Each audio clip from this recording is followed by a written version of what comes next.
Deputy Speaker.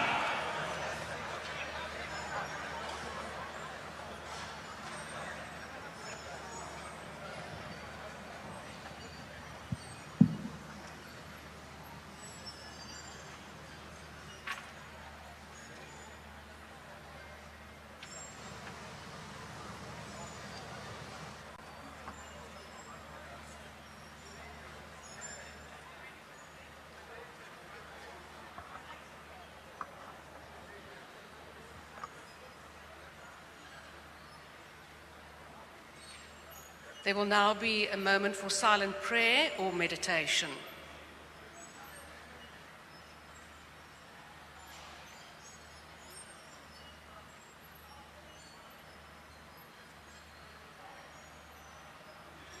Please be seated.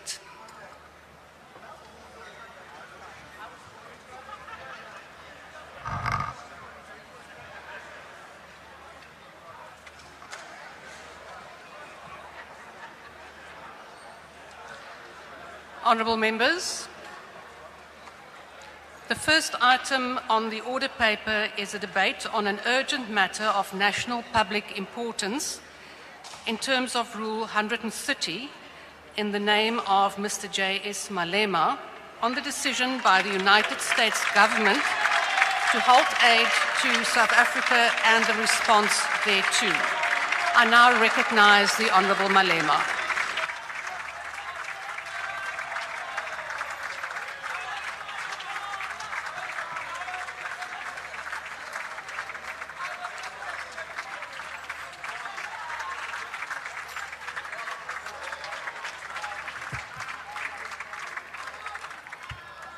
Deputy Speaker, on the 20th of September 2001, former President of United States of America, George Bush, declared what became known as the War on Terror on Iraq and Afghanistan, stating that, I quote, "It will not end until every terrorist group of global reach has been found, stopped, and defeated."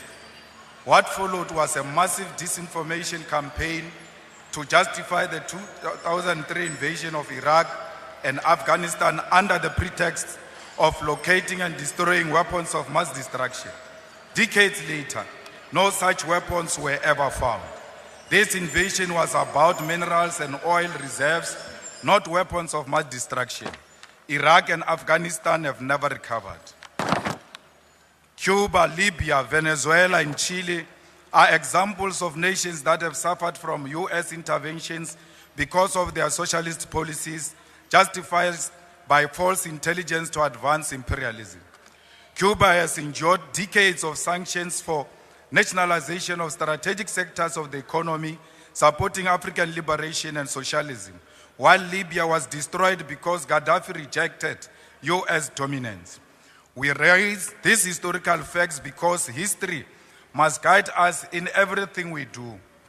When Donald Trump declares that, I open quote, "bad things are happening in South Africa," without evidence, we must not assume that the USA is misinformed. Instead, we must question the real intention behind such statement. After Trump's remarks, the US froze foreign aid globally under the pretext of assessing alignment with the policy outlook. For South Africa, this meant PEPFAR funding of HIV/AIDS response was under threat. On 26 February 2025, the freeze became permanent, terminating funding indefinitely. The US aggression towards South Africa is nothing more than Israel's revenge for our moral stance in support of Palestine. Meanwhile, some of us have been labeled international criminals, a designation used before the West assassinates those who opposed its agenda. Before invading the nations, the US always fabricates human rights violations to justify intervention. Today, same tactics are being used against South Africa. The growing calls by right-wing groups for foreign funding to establish independent states and to be armed by foreign interests must be recognized as part of a broader plan. This is the early stage of economic isolation, leading ultimately to military intervention. Next, AGOA will be terminated, escalating tensions between USA and South Africa. Our government must dismiss opportunistic African and racist groups exploiting US imperialism to fund their racist fantasies of an independent state. That will never happen. We will expropriate land without compensation, whether they like it or not. If they object, they can seek refuge in America.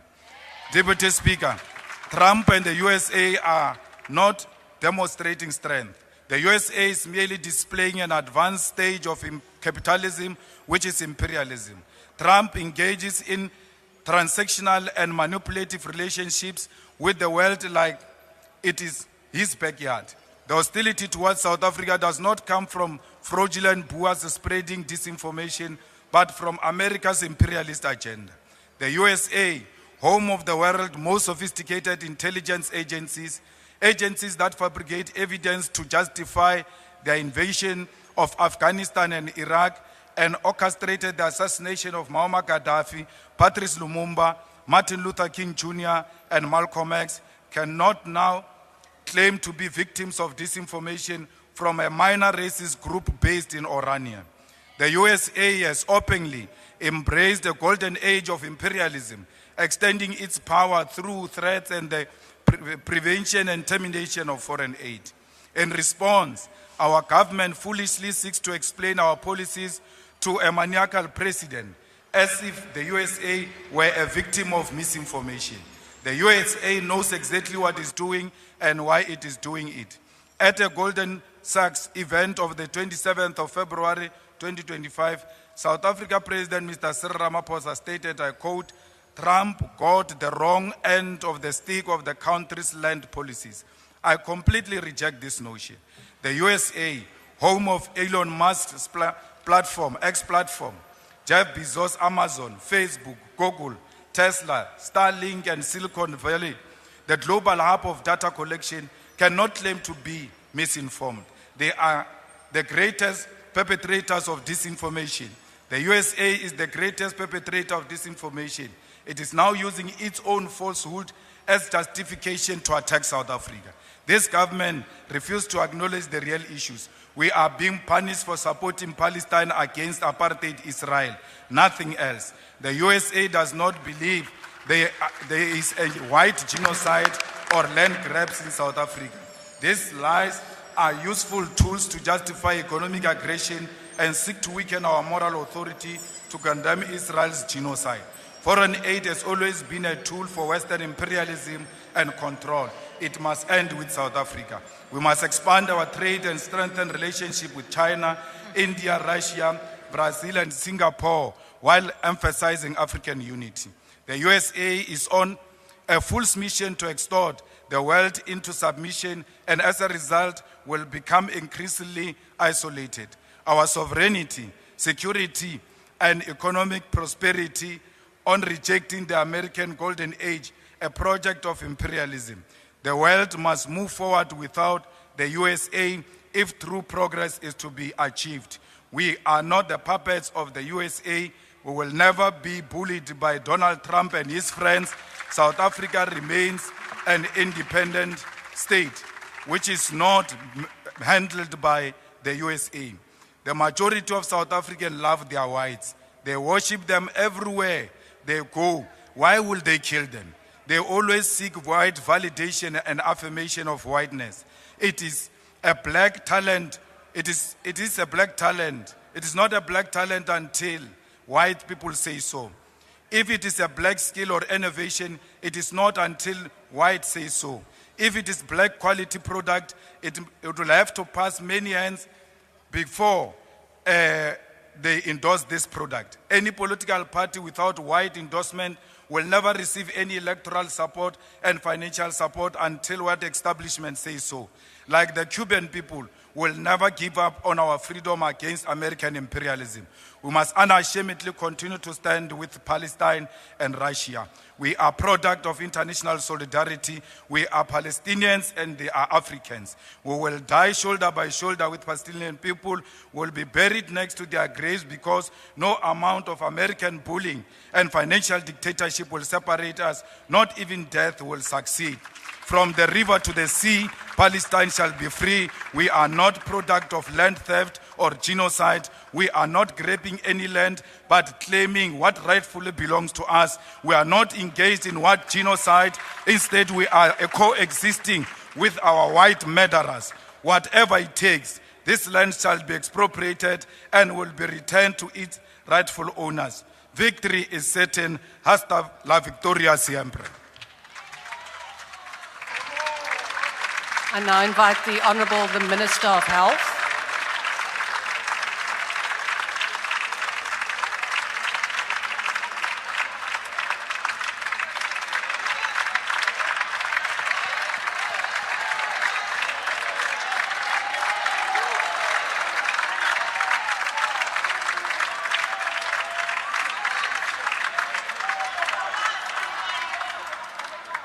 The Minister of Health.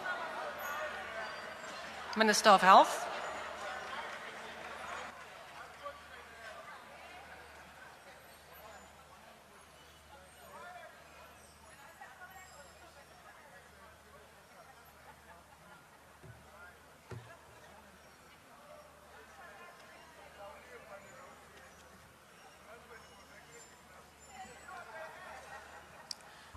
Honourable Deputy Speaker, Honourable Member of the House, the initiator of the motion, Honourable Julius Selomalema. Honourable Deputy Speaker, today's debate is about the decision of the US government to halt aid to South Africa and the response thereto. I assume, Honourable Deputy Speaker, that most of the response are expected from me, being the Minister who is in charge of health at this present moment, the hardest hit sector in Trump's announcement. I'm going to try my best to take you through this whole saga so that you understand it, because I need to share information with you. Honourable Deputy Speaker, to put this debate into perspective, it will be important to outline to this House the temporal sequence of events. As we all know, President Donald Trump resumed office on the 20th of January 2025 and immediately signed far-reaching executive orders to stop PEPFAR funding to the whole world. PEPFAR, or the President's Emergency Program for AIDS Relief, was initiated by President George Bush Jr. in 2003 and has enjoyed broad bipartisan support in the US. That means it was supported by both the Republicans and the Democrats alike. Now, what is the PEPFAR's involvement in our country? South Africa has an estimated 7.8 million people who are infected with HIV. Out of the 7.8 million, a total of 5.5 million are on antiretroviral treatment. Out of the 52 districts in our country, PEPFAR selected 27 high-burden districts to operate there, and these districts are found in only 8 provinces. There is no high-burden district in the whole of Northern Cape Province.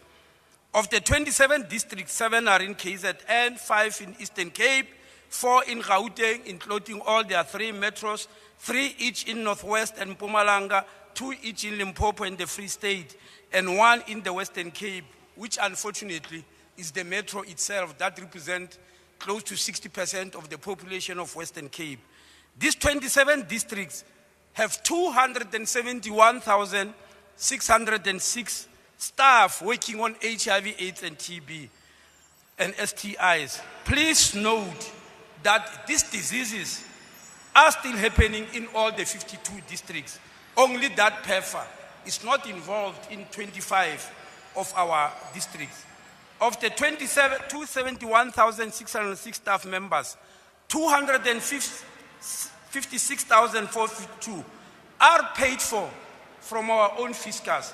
This leaves us with 15,154 people in those districts who are paid for by PEPFAR, and these are the persons of concern in this saga. PEPFAR funds these people through a myriad of NGOs and academics as well as health institutions. All in all, there are 150 NGOs who depend on PEPFAR. 39 of them are principal implementing agent, and the remaining are subcontracted to the 39. ARV acquisition, I want to make it clear to the House that our own government buys ARVs to the tune of 90% of all the needed ARVs. We buy them. The remaining 10%, is paid for by Global Fund, which was also established 2 decades ago to fight HIV, AIDS, and malaria in the whole world. And coincidentally, our own Deputy Minister of Health, Dr. Geopolitical, is a member of the International Board of this Global Fund. He was appointed last year. So PEPFAR funds only salaries and operational costs. ARVs are bought by us and the Global Fund. Where are we in the battle against HIV? I'm sure you are well versed with the concept of 95-95-95, which was developed by UNAIDS, which said if in any country 95% of the people know their HIV status, if those who test positive, 95% of them are put on ARVs, and if 95% of all those who are on ARVs are virally suppressed, it means you can no longer detect HIV/AIDS in their blood. When you reach that status, you are said to have eliminated HIV/AIDS as a public health threat. Not that we have eradicated it, but we have eliminated it. And we all want to be there. Now, where are we in this 95 in South Africa? We are at 96, 79, and 94. It means the first 95 we have exited it. Our problem is on the middle 95. We are still at 79, meaning there are still people who are HIV positive who are not on ARVs. On the 25th of February, at Lillian Ngoyi Health Center and Chris Hani Baragwanath Hospital, we launched a huge program to find an additional 1.1 million people who must be put on ARVs, and we must find that number by the end of November this year. This is the last mile of the journey in the fight against HIV and AIDS. We dare not falter. Come Trump or high waters, we should not falter. I don't want South Africans rather to undermine the progress we've made in the fight against this scourge. And I will tell you that in the last 15 years, since we launched this world's biggest counseling, testing, and treatment campaign, this is what we have achieved. We have reduced death by HIV by 51%. And in the instance, we raised life expectancy from 53 years in 2010 to 63 years in 2020. In a decade, we raised life expectancy of South Africans by 10 years. This is unprecedented, prompting one of our own global scientist, Professor Salim Karim, to say this is only equivalent to abolition of slavery. We reduced mother-to-child transmission from 0.86 to 0.39 between 2019 and 2024. Our maternal mortality, which is a global indicator of progress, was 249 maternal deaths per 100,000 live births by 2010. We have reduced it to 86 by 2020. This is tremendous achievement, but COVID-19 came to trouble us, and we went down up to 120. We are now back in 2024 to 109. Now you can see this is a massive achievement. In 2010, a total of 25,858 babies were born HIV positive. This is called mother-to-child transmission. By 2020, we had dramatically reduced it to 7,640. That's a whooping 70% reduction in mother-to-child transmission.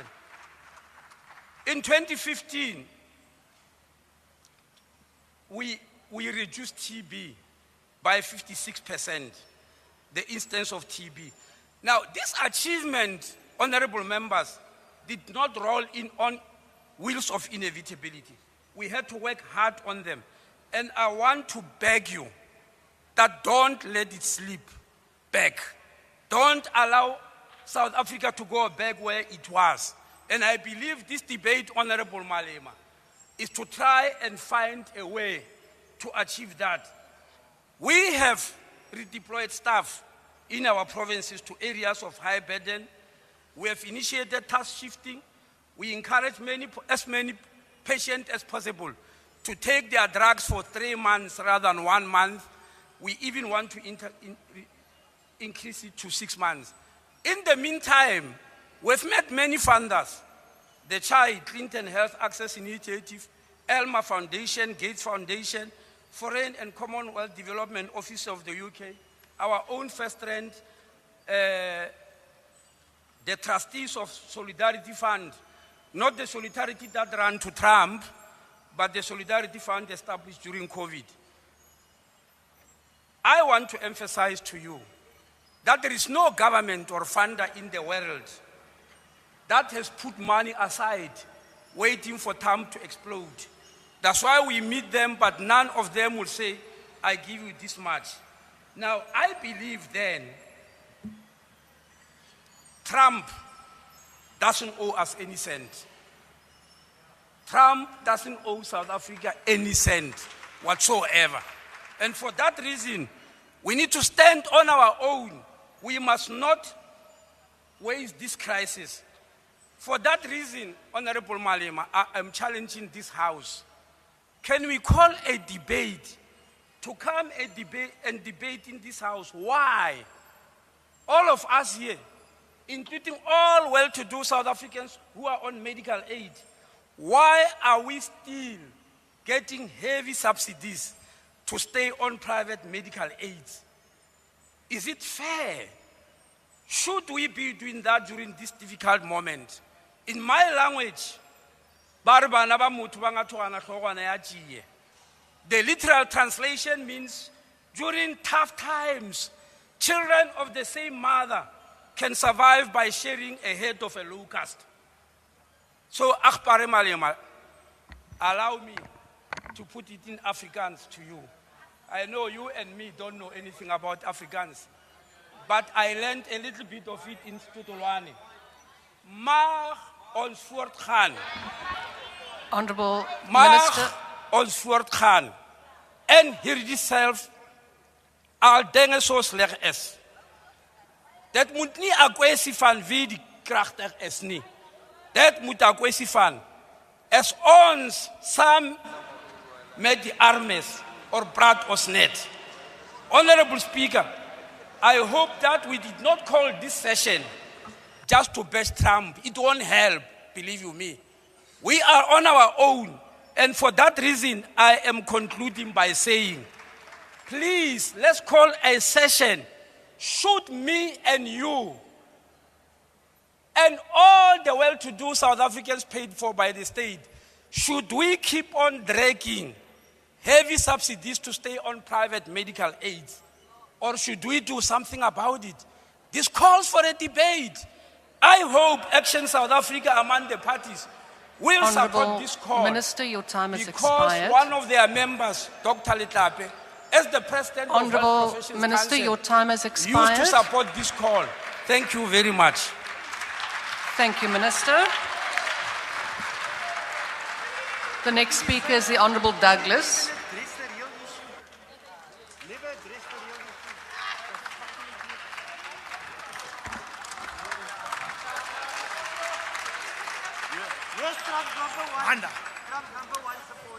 Greetings to everybody. I greet you all in the name of my Lord and Savior, Jesus Christ. And Honorable Speaker, Honorable Members of Parliament, the people of South Africa and the international community. The United States administration's recent decision to suspend aid to South Africa, citing our sovereign stance on land reform and our legal challenge taking Israel to the ICJ where they were found guilty of genocide, is not just an economic decision. It is an act of political and economic coercion that threatens the lives and livelihoods of millions of South Africans and people around the world. Let us be clear, this is economic warfare and unethical medical blackmail, an attempt to strong-arm us into submission because we dare to stand for justice, for land reform, and for restoring the dignity of the oppressed. This is not about aid, it is about power, control by a minority of racist landowners and beneficiaries of colonialism and apartheid over our land and resources, and whether South Africa has the right to determine its own future without external influence.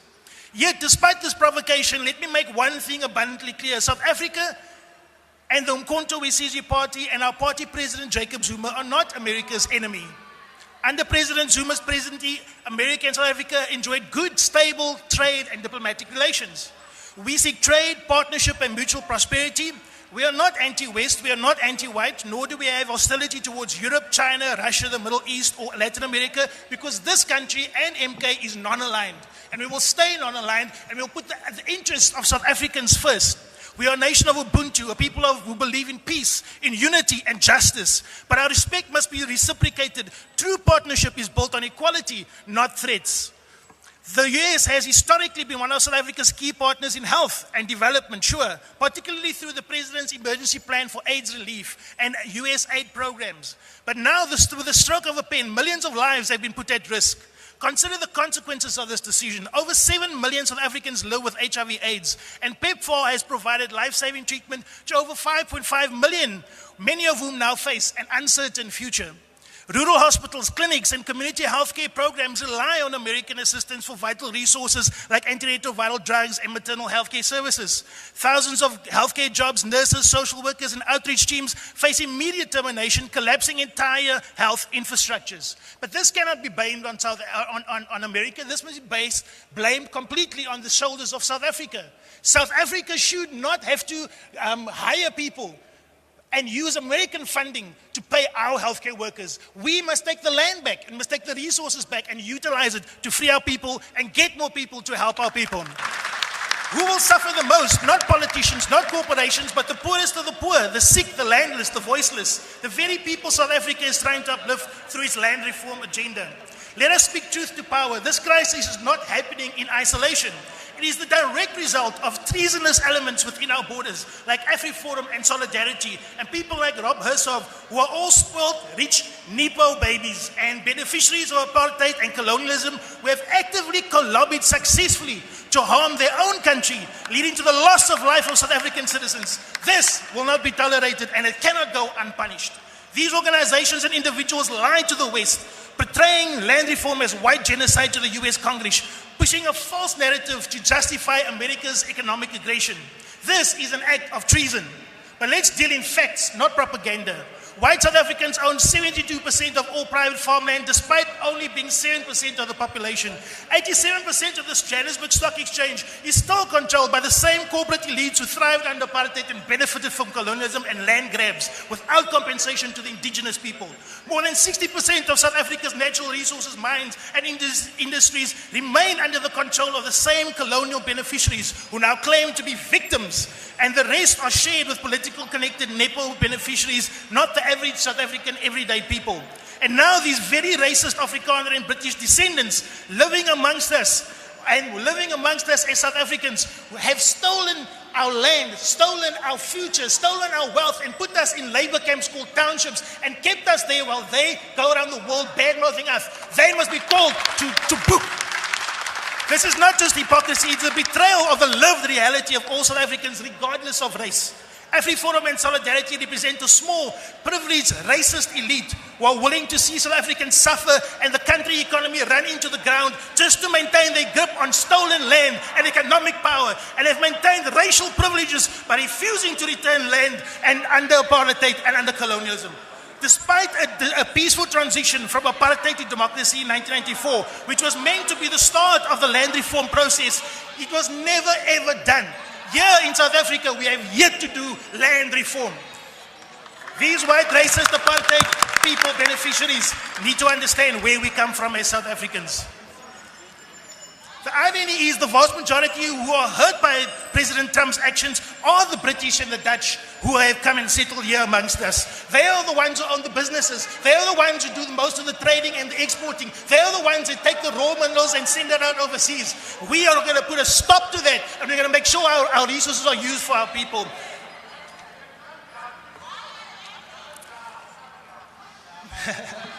Thank you. South Africa is America's largest trading partner in Africa, with over 600 American companies operating in our economy. AGOA exports to the US generate billions of rands annually, but let's be honest, who benefits the most? The same corporate monopolies that have locked out black-owned and indigenous businesses from real economic participation. The same 7% elite that still dominates South African industries and financial markets. If America wants a future trade relationship with South Africa, it must be built on economic justice, fair investment, and empowerment of black and indigenous businesses, not just another tool to entrench white monopoly capital control. If AGOA is used as a weapon Honourable against Douglas, could you please take your seat? Thank you. Honourable Member, please indicate which point you are rising on. Thank you very much, Speaker. I'm rising on a point of privilege. Can the Speaker take a question? Honourable Douglas, are you prepared to take a question? He is not prepared to take a question. Honourable Douglas, please proceed. Sit down. Relax.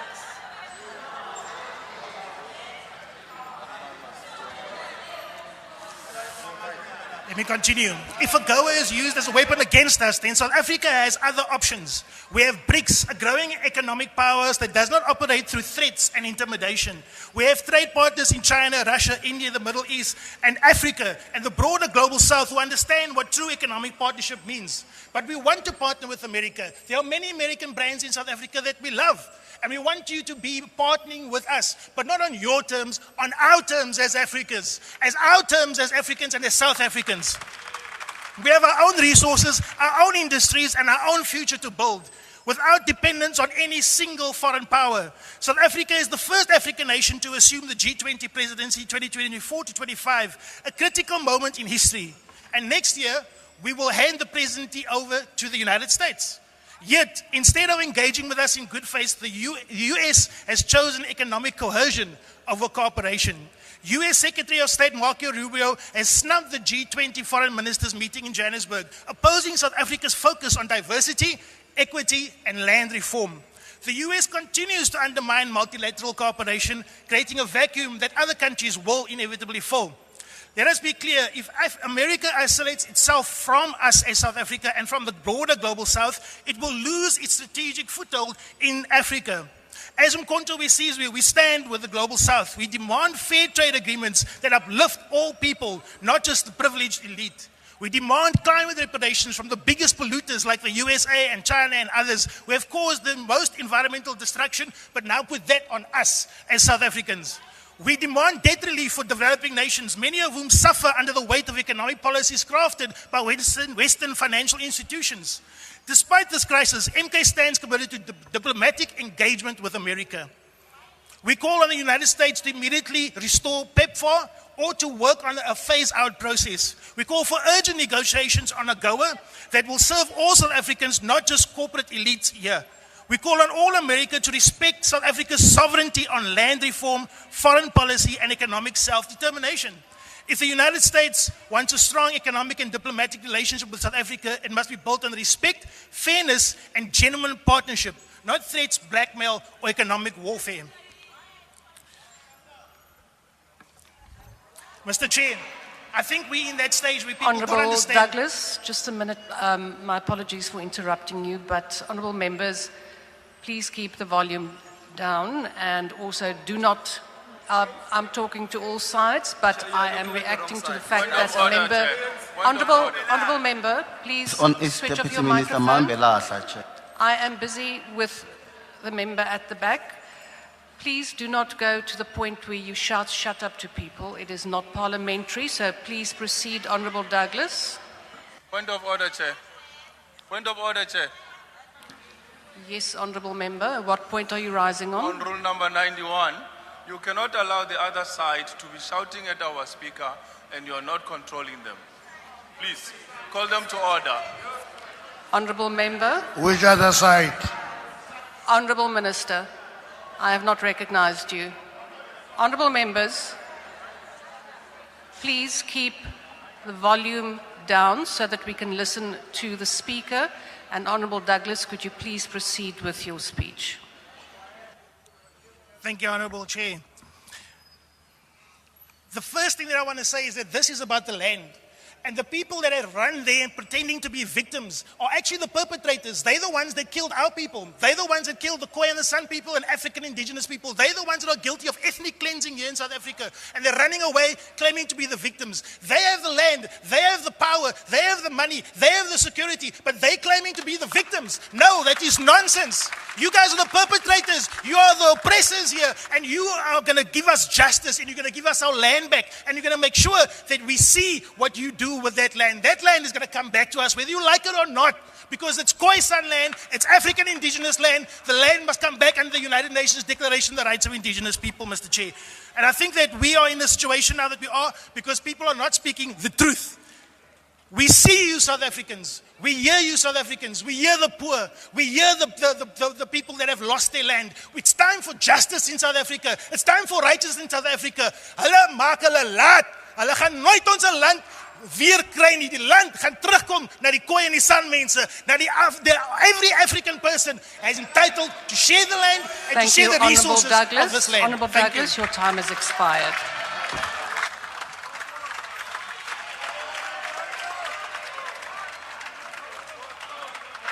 The next speaker is the Honourable Leroux.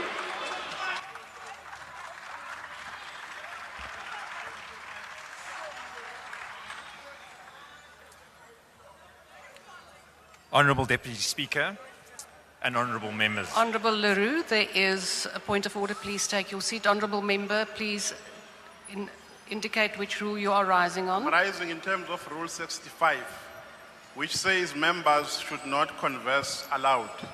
I did not want to stand while the speaker was on the podium because I did not want to disturb him. But we are noting, Chair, that each time our speakers go to the podium, they get howled by these howlers of the ANC. And you fail to protect them. We can't hear you. We can't hear you. We can't hear you. We don't hear you. Honourable Minister, I have not recognised. There is now a point on the floor. I will now first deal with that matter. Honourable members, I have requested both sides to turn down the volume, and it goes for all the sides and all the members. So it is not only members of the ANC, it is also your members. It is all over. So I make an appeal to all of you, and I have now ruled on that matter. We will now proceed. Honourable Skosana. Is it Honourable Skosana? I can't see that. Please proceed. Yeah, no, it's me, Honourable Deputy Speaker. I'm rising in terms of Rule 84. The Honourable Member say he's calling us howlers. He's calling the Honourable Members of this House howlers. That is unparliamentary, Deputy Speaker. Secondly, Deputy Speaker, secondly, a point of order must be raised immediately when the transgression is made in the House. A point of order can't be raised later. Thanks, Honourable Deputy Speaker. Thank you, Honourable Member. I unfortunately... Don't howl, man. Keep quiet. Honourable Minister, this is now the last time that I'm warning you not to switch on your microphone without being recognised. Honourable members, Honourable members, I am trying to listen to what the Honourable Skosana said, but I can't hear him because of the noise from this side. So please also work together so that we can hear one another. And please switch off your microphone, Honourable Member. Switch off your microphone. And I do request the Honourable Chief Whip of the MK to also please rise on the points of order if it is necessary. Thank you very much. We will now proceed. Honourable Leroux.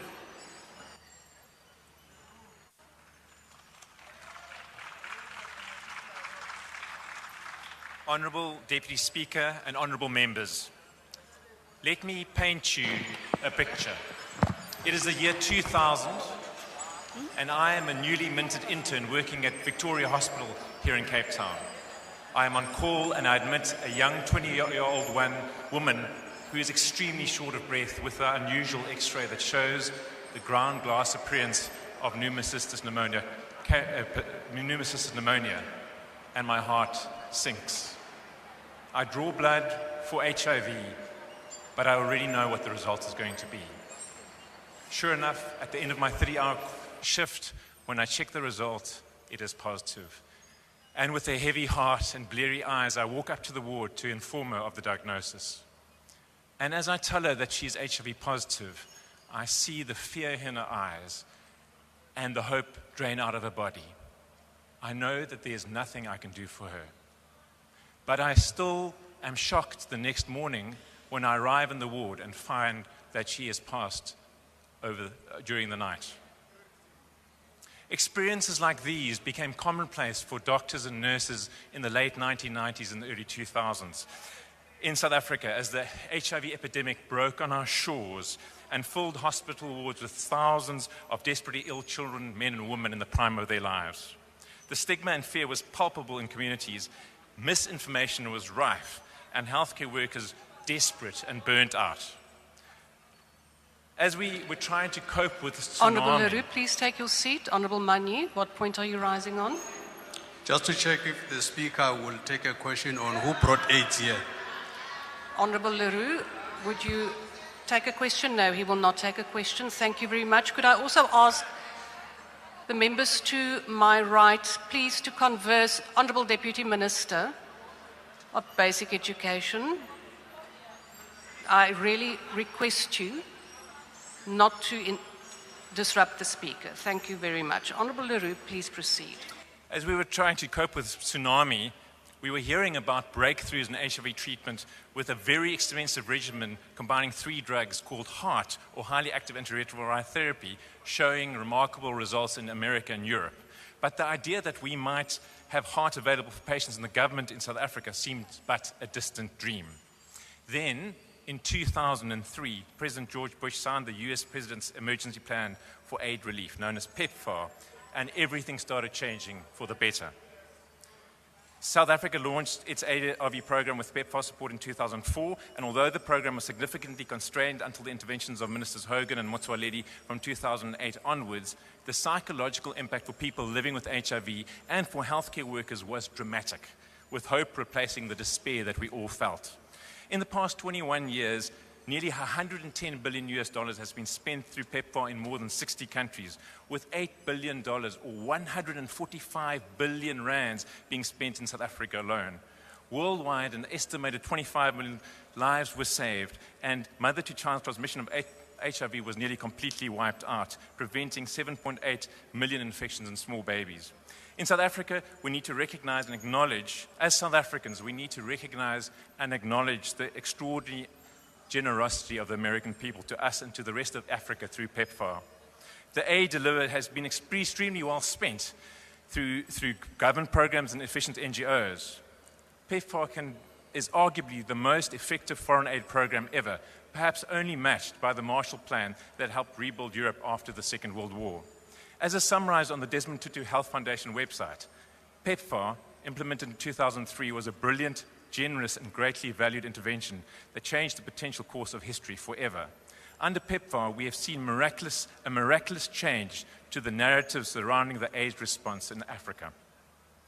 Sadly, today, I am for all intents and purposes, delivering a eulogy for PEPFAR.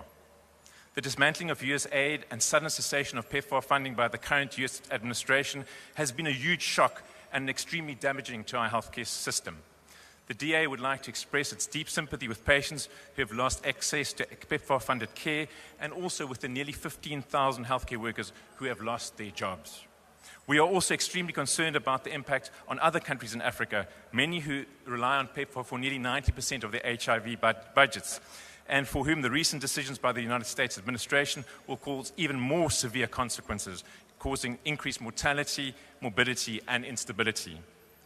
We believe that the abrupt manner in which the funding was stopped was unethical and wasteful, and it has not allowed governments, including our own, to make contingency plans and to allocate budget to cover funding shortfalls. It has, however, taught us as South Africans that in this post-COVID era, we will need to become more self-reliant, and that we desperately need to grow our economy and create jobs to get more revenue into the fiscus to be able to fund life-saving healthcare programs. The DA commends the National Department of Health for the guidance delivered a few weeks ago, instructing health facilities to provide 6 months of treatment to all stable ARV patients and to accommodate and help all patients who previously relied on PEPFAR-funded programs. but recognize that this will be a major challenge without extra staffing and extra funding.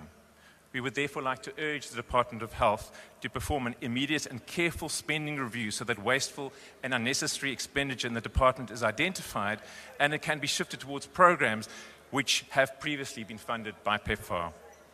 In conclusion, we continue to hope that the new U.S. administration will reconsider recent decisions and that the American people will extend their generosity through PEPFAR for the next year or two so that South Africa and the rest of Africa can mitigate the impact of these funding cuts.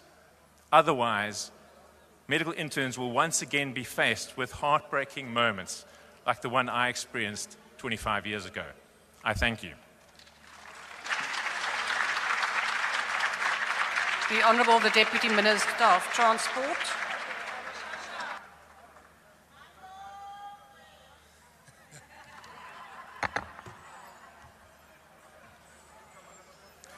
Thank you very much, Honourable Deputy Speaker. The global political landscape is shifting rapidly and sovereign nations are making decisions that have far-reaching consequences. The United States, in exercising its own sovereign right, has halted aid funding to South Africa. In equal measure, South Africa must exercise its own sovereignty in responding to this decision in a manner that prioritizes our national interest, protects the most vulnerable, and safeguards our economic and social stability. Beyond that direct health implications, 15,000 healthcare workers are now at risk of losing their jobs at a time when South Africa faces record high unemployment. This is an undesirable development. The strain on the healthcare system will be severe, reducing access to treatment for vulnerable citizens, increasing workloads for remaining healthcare workers, and potentially leading to burnout and compromised care quality. In response, the IFP believes in short-term interventions and long-term solutions to mitigate the damage and build resilience. In the short term, for long-term gain, collaboration between the government, private sector, and NGOs will be essential for providing emergency funding, redirecting resources, and offering alternative employment opportunities in the healthcare sector. By doing so, we can soften the immediate impact of the funding cut while working toward long-term sustainability. In the long term, South Africa must move towards self-help and self-reliance and economic independence. Over-reliance on external aid makes us vulnerable to political global shifts, propaganda, and misinformation. The IFP firmly believes that cultivating the capacity to thrive independently is the only sustainable path forward. However, we further recognize that South Africa is not an island. Our economy and geopolitical standing are deeply tied to global trade. The United States remains a key strategic trade partner, and we must approach this situation with diplomacy and pragmatism. The IFP supports engagements on a well-reasoned diplomatic approach, which is necessary to preserve our economic relationship. However, Honourable Deputy Speaker, after all this is said and done, the hard truths here at home must be confronted. The crisis that is occurring is not in isolation. It exposes the deeper systemic failures in the country. The illusion of reconciliation in 1994 allowed injustices to persist without full accountability. The CODESA principle of sufficient consensus enabled oppressors to escape responsibility, while the Rainbow Nation facade only served to delay true economic justice. Today, emboldened elements of the past are once again challenging the progress that we have made. Let us be clear, some of those who benefited from apartheid never stopped working against a truly free South Africa. Their stance remains an anti-democratic South Africa. The irony is that they cry foul when we speak redress and transformation, terming it as racism, with their only recourse being a nostalgic longing to take us back to a racist past of black oppression.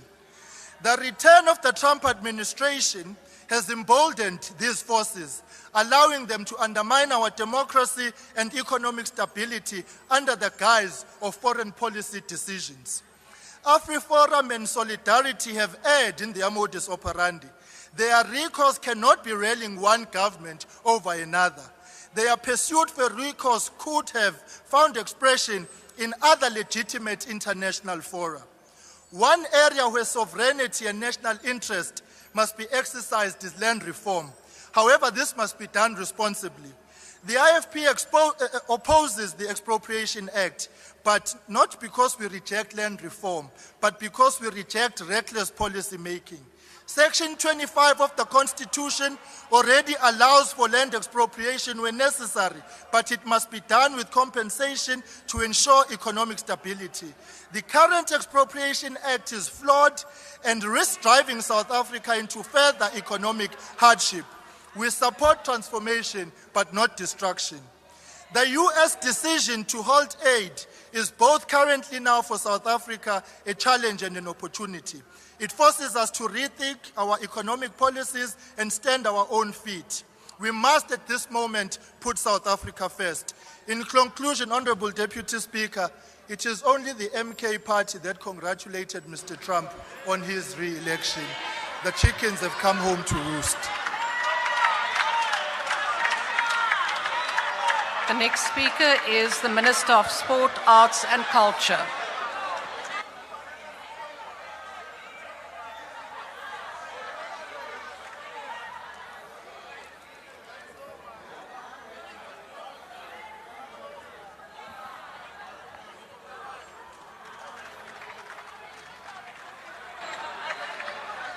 Order, honourable members. Order.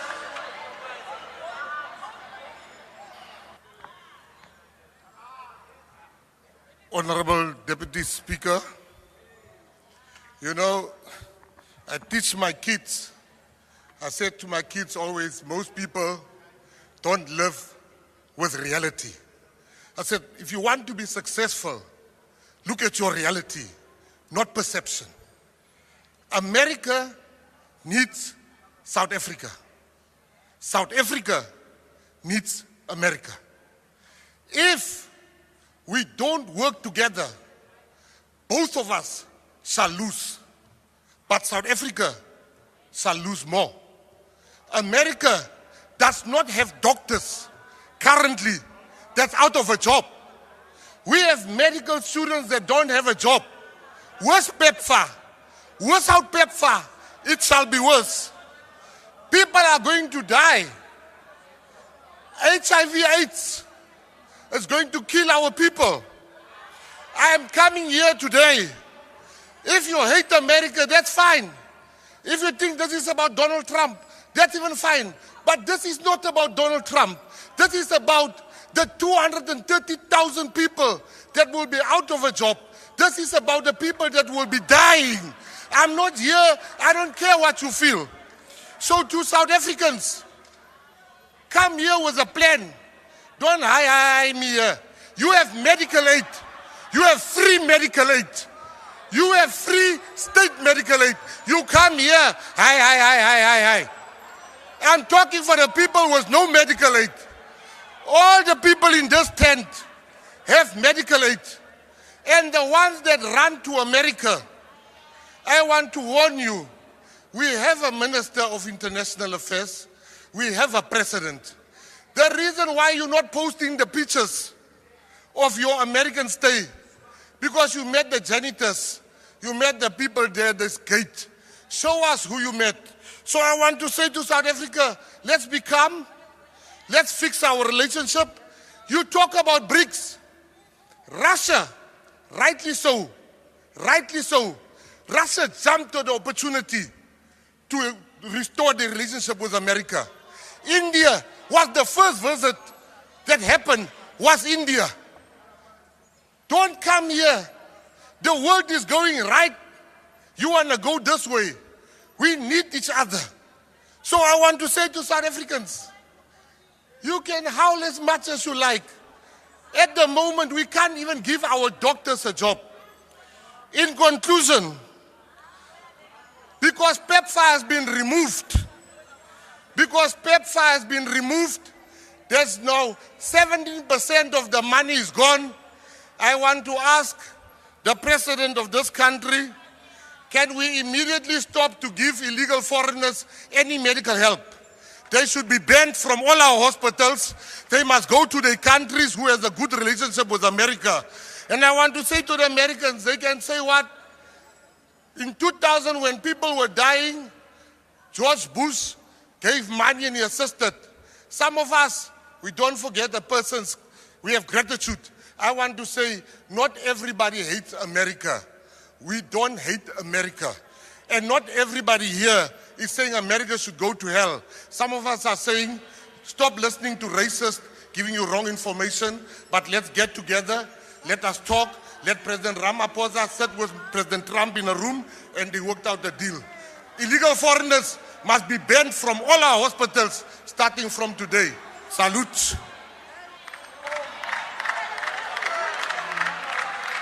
The next speaker is the Honourable Mulder.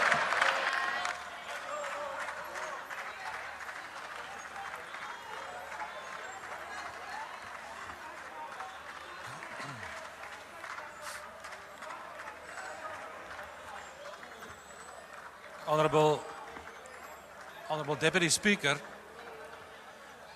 the discussion we have today was brought to the House by the Honourable Mr. Malema, and it deals with the decision by the US government to halt aid to South Africa and our response thereto. And I wanted to thank Mr. Malema for bringing this topic to the House because I think it's a very important subject that we need to discuss. I was a bit concerned, Mr. Malema, with all due respect, when your speech was not so much a concern about the people affected by the halting of this aid, but I think it was to a very large extent a strong attack on the United States, and that obviously is your right to do so. Now, since PEPFAR was created in 2023, the United States has spent more than $8 billion, my apology, on this project in South Africa, which made a huge difference to many, many people. As a matter of fact, for this current financial year, 2025, an amount of $439 million were budgeted, but that is now being suspended. My concern is there's a much bigger threat in terms of what's happening at the moment. PEPFAR is part of that, but it's a small part of that. The United States is the second largest trading partner of South Africa. It plays a very important and a very pivotal role in our economy in that sense. And at the moment, we do have the situation where the relationships between South Africa and the United States is not in a good place. And I know that the Honourable Minister of International Relations is going to participate later. But at the moment, the trade between South Africa and the United States is an amount in totality of $21 billion per year. It's a huge amount, our second largest trading partner. Of that amount of money, the AGOA agreement accounts for 3.6 billion rand. And it's not true that the AGOA thing is in the favor of big companies, etc. If AGOA goes wrong, it is ordinary workers in the agricultural sector, in the automobiles sector. It will be ordinary workers that will lose their jobs. We cannot and we should not have that kind of situation. The problem is that our relationship with the United States is not in a good place at the moment. And it's not true that it suddenly changed now that Mr. Trump became the president of the United States. That's not correct.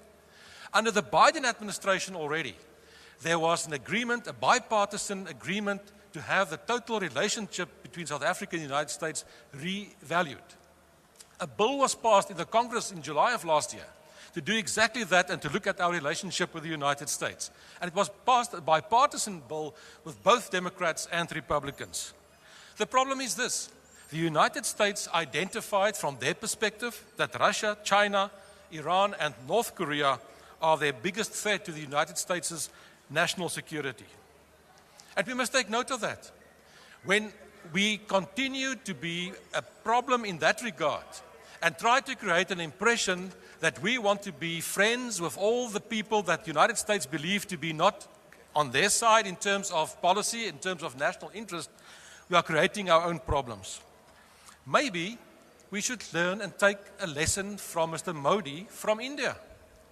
India is a senior player in the BRICS alliance, senior partner there.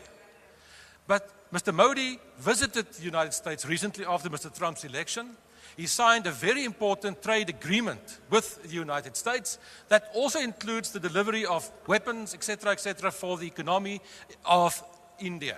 What did he do? Mr. Modi did put India first. And my appeal would be to the Minister of International Relations, let's put South Africa first. Let's do what's in the best interest of our own country, our own citizens, and act in that manner. We don't have to choose sides for this and against that. Thank you very much. The next speaker is the Honourable Trollip.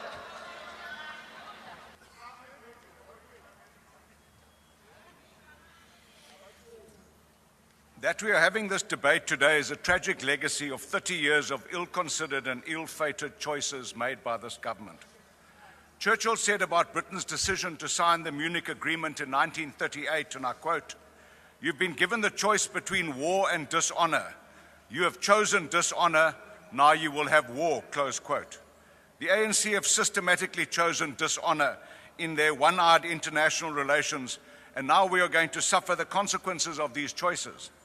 Again, the fashionable acronym FAFO springs to mind.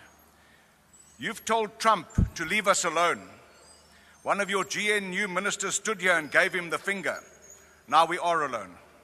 Naledi Pandor did everything conceivable to insult, infuriate, and alienate the USA while she was the Minister of International Relations.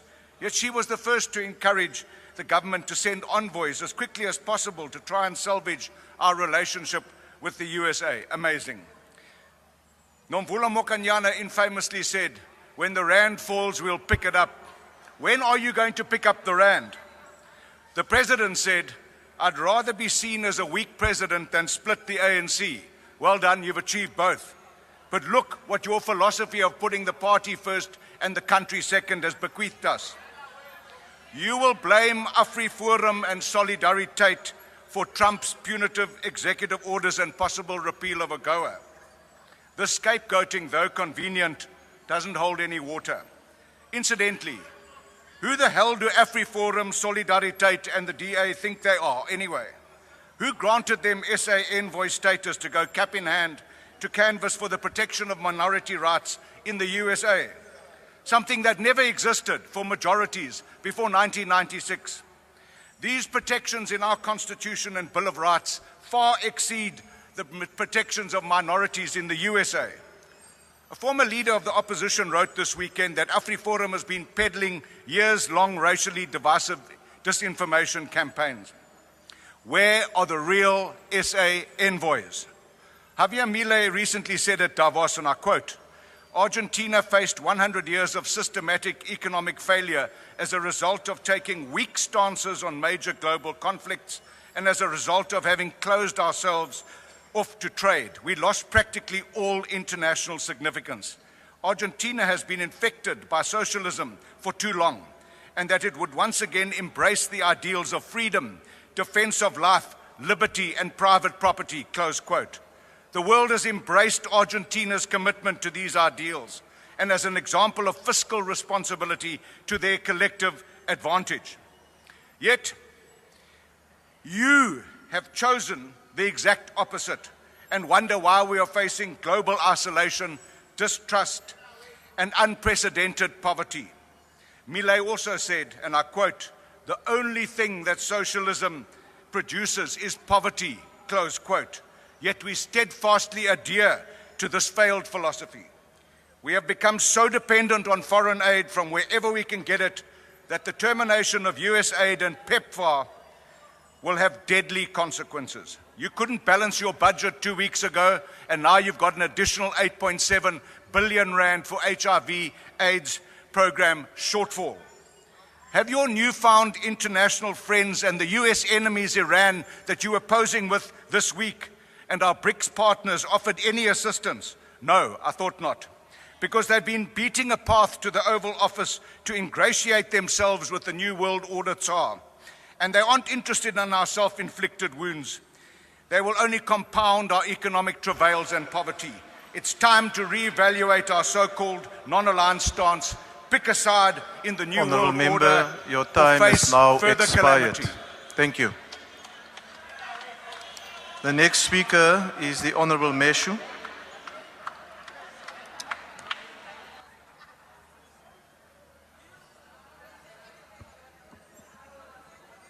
House Chairperson, on February 2025, President Donald Trump signed an executive order suspending all US aid to South Africa, citing concerns over the country's land expropriation laws, which the US administration alleges discriminates against Afrikaners.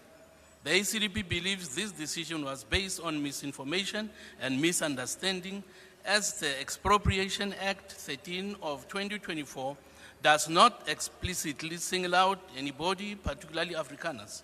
Its implementation, however, has raised concerns due to historical land ownership. US aid is given to gain strategic partnership and promotes America's values such as democracy and human rights. It is also given to encourage trade and investment in developing markets that benefited the US. Among other things, it is also given in response to natural disasters, hunger, and health crises, all of which contribute to South Africa's economic, political, and environmental stability. House Chair, it would be foolish to respond arrogantly to this suspension, while we decry the speed at which the withdrawal of US aid was made, creating an income and health crisis for thousands of South Africans. It nevertheless highlights the enormous debt of gratitude we should have for the aid we have received from the US. The ACDP urges government to engage in bilateral talks with the US administration in the hope that our soft approach would send a clear message that South Africa is ready for business and consequently attract much needed investments from them, and see suspended programs reinstated and have life-giving aid speedily restored. House Chair, the ACDP agrees with Archbishop Jackson Ole Sapid, who of the Anglican Church of Kenya, who reportedly said that the freezing of US aid should be viewed as an opportunity for the African continent to work hard towards becoming self-reliant. Yes, Africa should learn to stand on its own feet and reduce their dependency on Western handouts. The ACDP also agrees with some Ugandan economists who view the freezing of foreign aid as a catalyst for exploring alternative revenue sources and reimagining the continent's economic trajectory. Lastly, I want to appeal to President Cyril Ramaphosa to start condemning the slaughter and persecution of Christians, particularly on the African continent. He knows about thousands of Christians who have been killed for their beliefs, some who were beheaded. Honourable Member, your time is now expired. Thank you. The next speaker is the Honourable Kwankwa. My fellow South Africans, we have to distinguish between the people of America and the actions and the chaos that has been unleashed on the world and South Africa and Africa by a group of unregenerate racists who hate us for being Africans, who think they can abuse us. History speaks for itself. It was George W. Bush, a Republican, who gave us PEPFAR, pulling millions of our brothers and sisters back from the brink of HIV/AIDS devastation. It was Bill Clinton, a Democrat, who teamed up with the Republicans to deliver AGOA, a trade deal that has put food on the tables and the dignity in homes of many South Africans and Africans. Even in the dark days of apartheid, of Ronald Reagan, especially in America, the US Congress rose overwhelmingly in support of efforts that were intended to make sure that they passed the Comprehensive Anti-Apartheid Act in 1986. Back then, the relationships we had with America in particular were based on principles of mutual respect and reciprocity, despite our differences. Today, we confront an urgent crisis that tests this legacy, either for the good of our sovereignty or for the detriment of our people. Our government's choice will seal our fate, but whatever we do, we must not allow ourselves to be bullied, as President Ramaphosa said during SONA. With PEPFAR's 8 billion rands taken from our HIV/AIDS fight, UNAIDS estimates about 222,000 patients, including about 8,000 children under the age of 15 years old who face disruptions in their daily antiretroviral supplies, therapy supplies. But let's not gloss over this. Quite a significant chunk of these resources, Mr. Minister, seem to have gone to administration in terms of instead of the tangible programmatic work. We should take this moment as an opportunity to pause and reflect, not just for South Africa, but for all of Africa. We must encourage partnerships, encourage investments, trade deals that work for us, work with us, not for us. The fact that, for example, after 20 years since PEPFAR was launched, we still depend on foreign aid primarily for survival with respect to some of the programs in our healthcare system, points to challenges that we have not been able to address many years ago when it intended to fill this gap. Our reliance on external funding has now left us at the mercy of the decisions made in distant capitals that have no regard for the situation in our countries. We have to make sure that we use our contingency reserves to fund and plug this gap before lives slip away, and consider increasing taxes in order for us to be able to serve the needs of the people who are most affected by this funding shortfall. Other issues we need to do as South Africans, we need to address the setup cost of manufacturing facilities. Honourable Member, your time is now expired. The next speaker is the Honourable Zibi.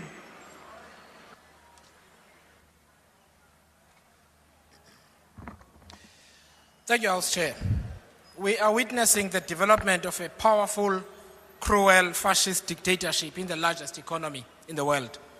But this is a dictatorship of a special type, one that wants to destroy democracy as an idea and practice all over the world. They are trying to do the same here, and they are trying to do the same in Europe.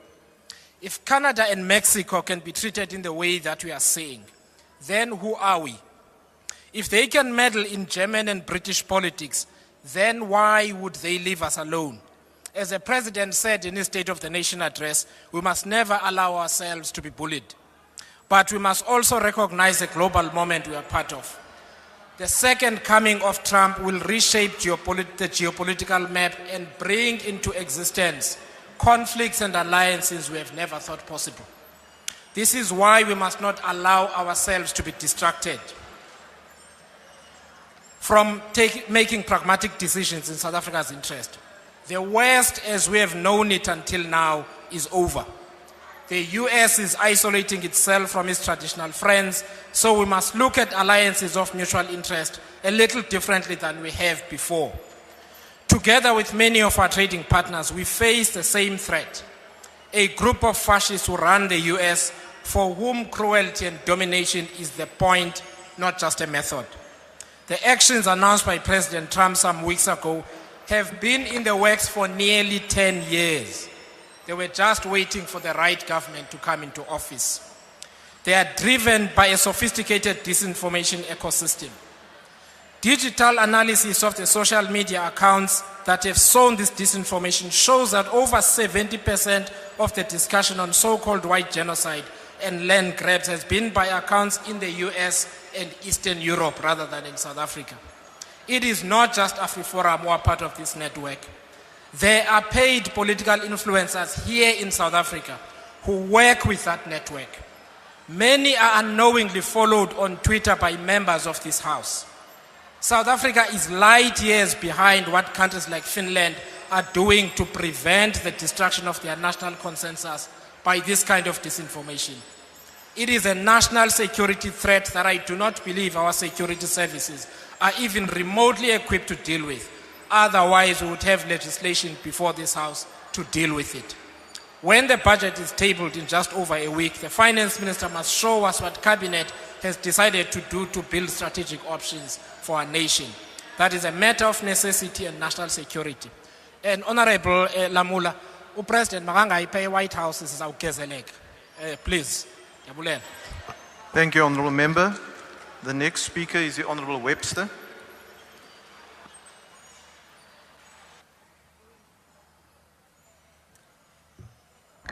Honourable Honorable House Chair, we must reiterate the context within which this debate takes place.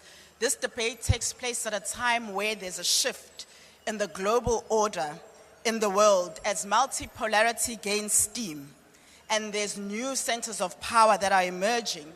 Those who have long dominated the world stage are now scrambling to reassert their dominance. And that is the context, that is what is happening. The recent developments that have taken place between the US and South Africa and in the relationship between the two countries have to be understood in this context. And the pronouncements by US President Donald Trump reflect an agenda that seeks to maintain an outdated global hierarchy. But history teaches us that true change has never come without disruption, and that's what's happening now. South Africa has to remain steadfast in a pursuit of a just multipolar world where no single power, not the US, not Russia, not China, dictates the terms of our own sovereignty as a country. That said, the United States is an important economic partner, and our trade relationship cannot be understated. Its importance can't be understated, but at no point should our sovereignty be conditional on the approval of any other nation. The responsibility of this government is to then shield South Africans, because now it has happened and the ship has sailed. And this is not just in response to the US decisions, but it's through long-term strategies that protect South Africans. The recent freeze in USAID to South Africa should be a wake-up call to us. It exposes a fundamental risk in that a sovereign nation finds itself vulnerable to the policy whims of another. So South Africa must position itself to be part of a multipolar world, diversifying partnerships, engaging in multilateral trade, and we must never be placed in a situation where the withdrawal of funding from one country disrupts our economy and the delivery of critical services. So the solution is clear. Our government must take decisive steps forward in self-sufficiency, and that means reducing reliance on external aid. It means ensuring financial discipline, but most importantly, it means eradicating corruption and poor governance that continue to cost us our independence in South Africa. A nation cannot claim sovereignty if its economic stability hinges on external generosity. We must take ownership of our own future. And South Africa must engage with the world from a position of strength and not dependency. We must invest in our domestic industries and in innovation. And if we are part of a multipolar world, we must build a self-sufficient and resilient state. It's time to build a South Africa that stands firm, that can engage on equal terms with other nations, and that can secure its rightful place in an evolving global order. I thank you. Thank you, Honourable Member. The next speaker is the Honourable Zungula.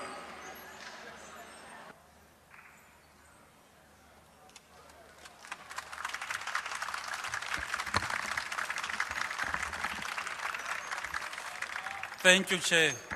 Chair, we need to remind people that we are a sovereign country, and our sovereignty must mean complete independence.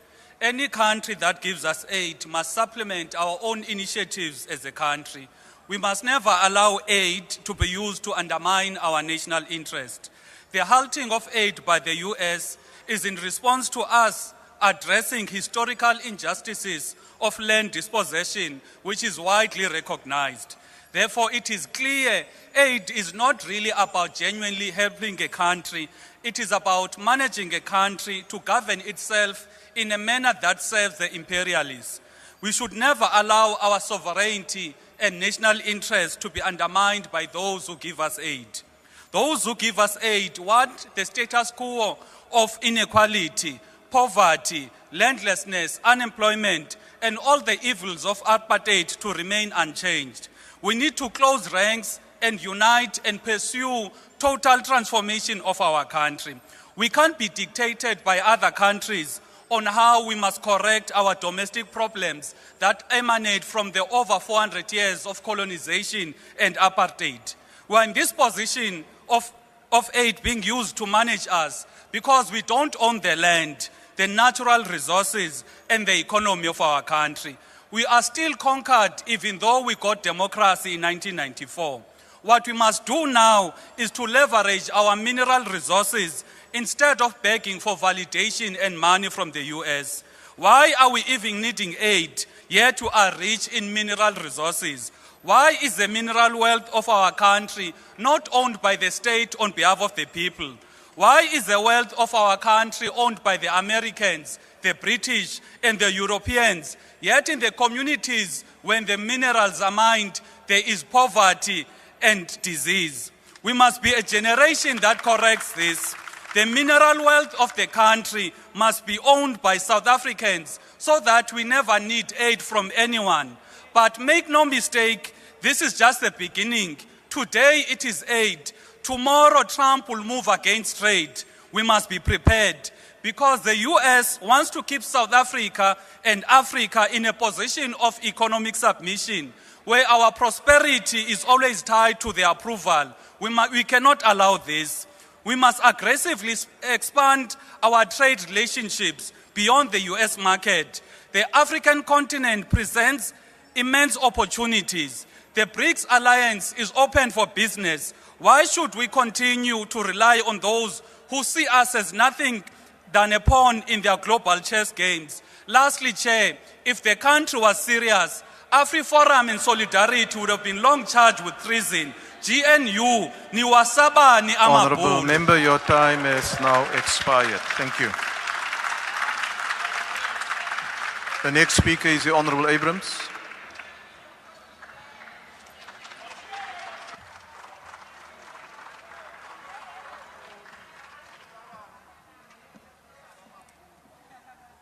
Thank you, House Chair.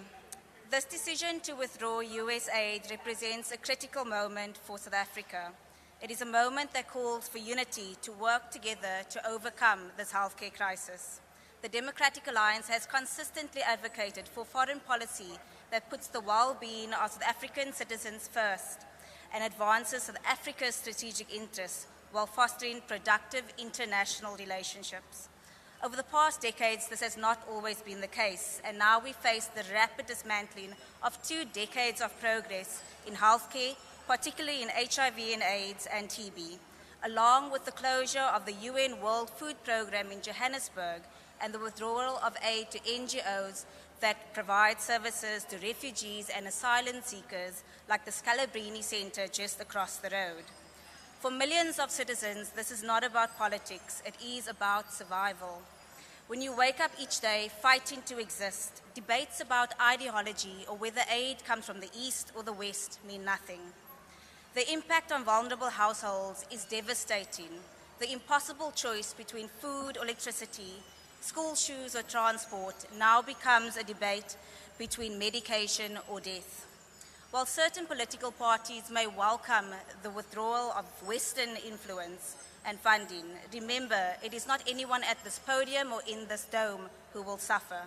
It is the orphan child in the rural clinic denied life-saving treatment, the young mother unable to access prenatal ARVs, the family solely dependent on their grandmother's social grant denied access to TB treatment, the approximately 15,000 jobs and counting which will be lost, affecting 15,000 households.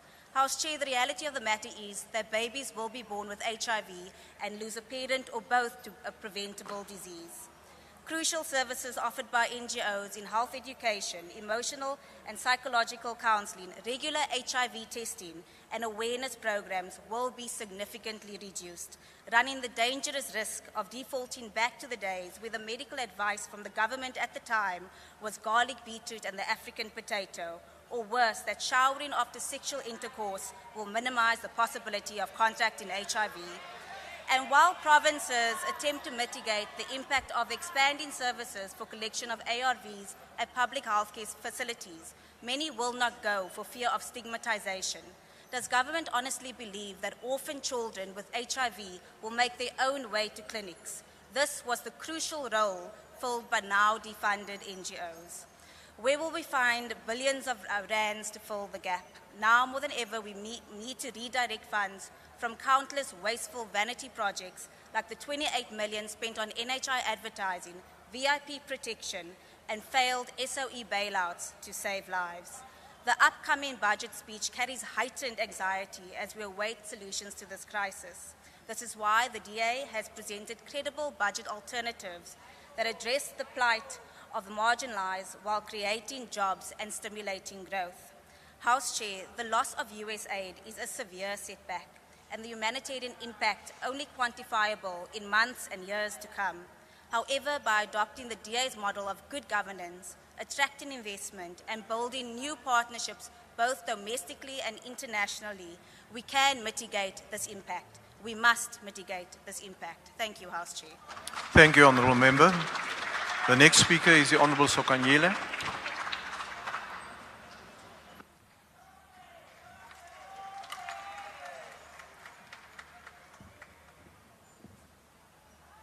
House Chair, honourable members, I stand before you to engage on a fundamental feature of any prosperous society, a well-functioning health system. It is fundamental because it affects everyday realities of our people and is a basic human right. We must point out that the great stride that we have made great strides in our healthcare system. The accessibility on our public health programs has significantly increased over the past 30 years. Far more people have now access to basic healthcare facilities than before, and awareness and health-related matters is higher thanks to our healthcare campaigns and vaccination drives that Dr. Motsoaledi have talked about.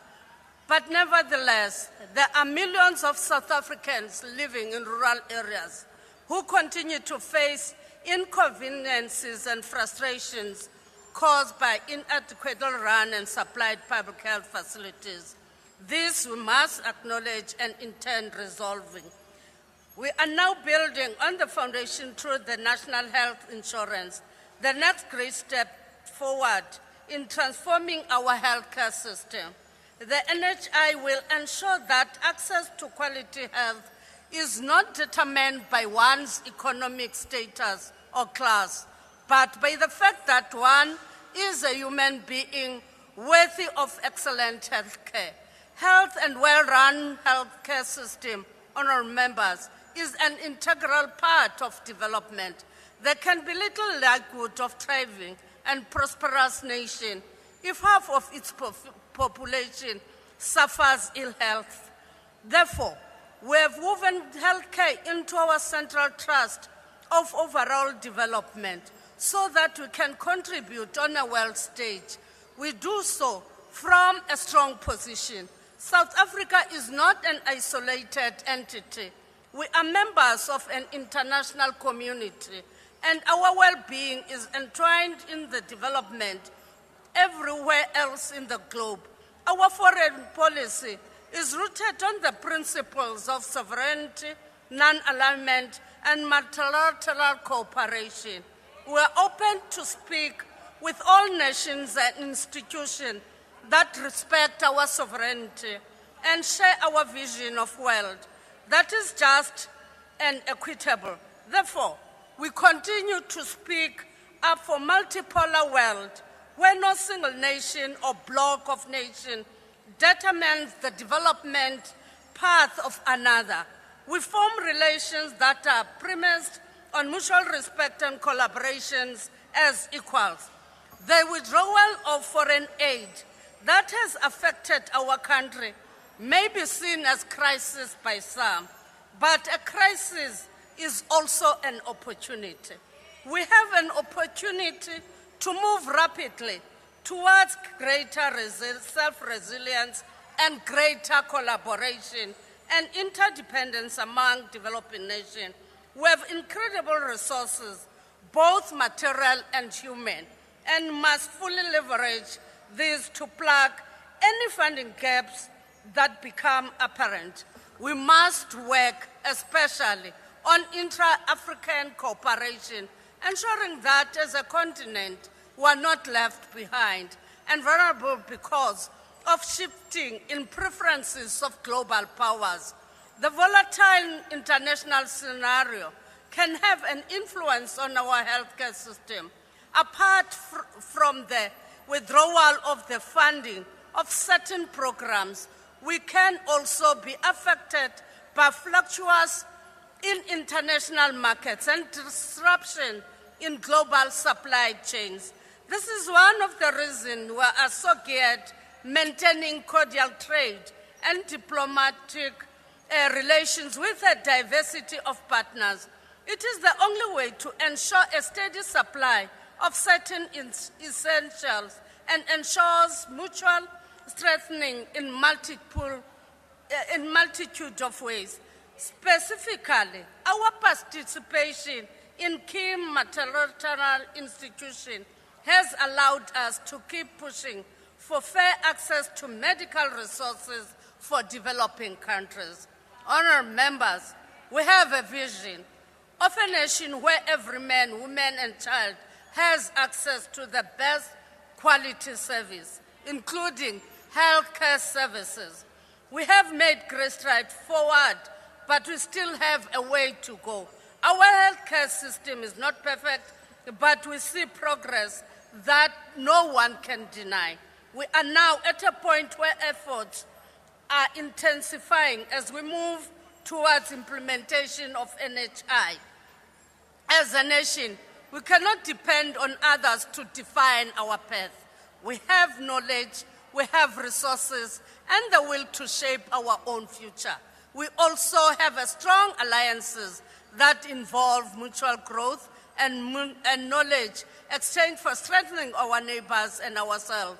We have what it takes. Let us therefore move forward with confidence, not just talking, but acting in a concrete way of expression our vision of just, well-functioning nation with excellent, easy-to-use healthcare system among many other working systems. We have partly achieved our goals, honourable members, not fully. Dr. Mutsaledi has talked to that.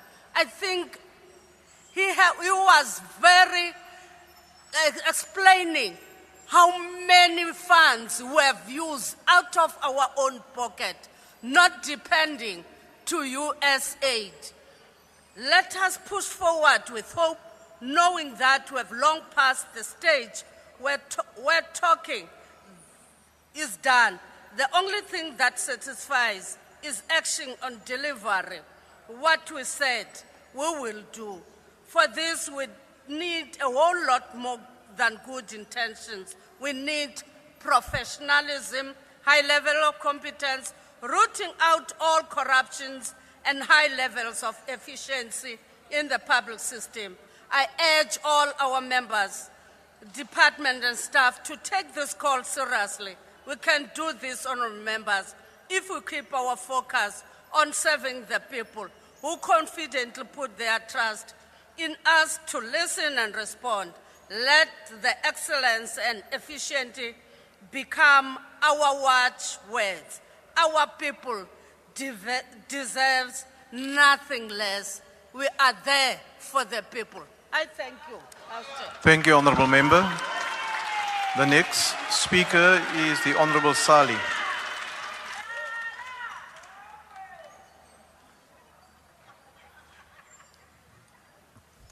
Thank you, Honourable Chair. Assalamu alaikum. First of all, I'd like to thank the Honourable Julius Malema for this debate.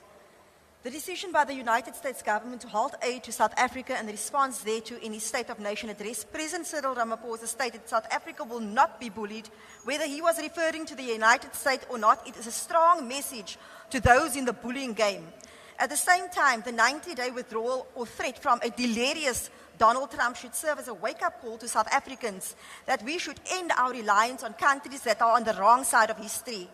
I quote the Ghanaian President, Mahama, who reiterated, there is a need for African countries to become self-reliant.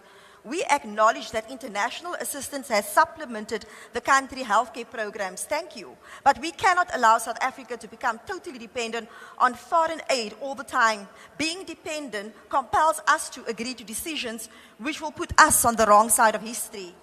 Al-Jamaa calls on the government to look at ways to increase the health budget for more healthcare workers to be employed at hospitals equipped with necessary resources and funding. We must strive to work towards a self-sustaining system and not depend on foreign donors who assume they can dictate to South Africa and to be party to a genocide and expect us to be silent. Healthcare is a fundamental right, and we cannot allow the lives of South Africans to be endangered because of threats from foreign aid organizations, even entities within our own countries, such as AfriForum.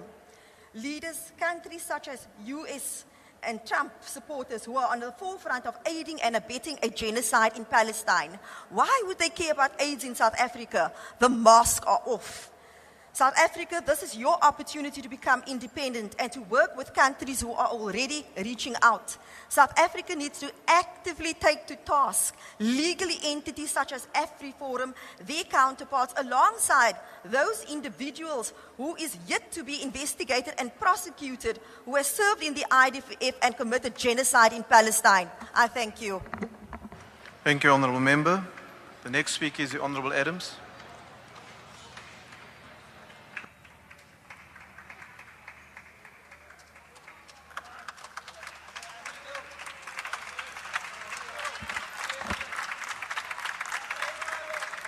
Honourable Speaker, Honourable Minister, the Progressive Caucus, the 9 wasted months.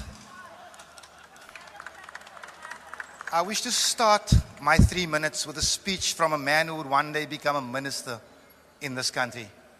And I open the quote by saying, "We want the land. Without the land, we are not free. Ask the Palestinians." Close quote. Thank you, Honourable Minister Gayton McKenzie. I cannot believe that this country has allowed a convicted sexual predator, a pathological liar, a man with no morals to speak to us in this way.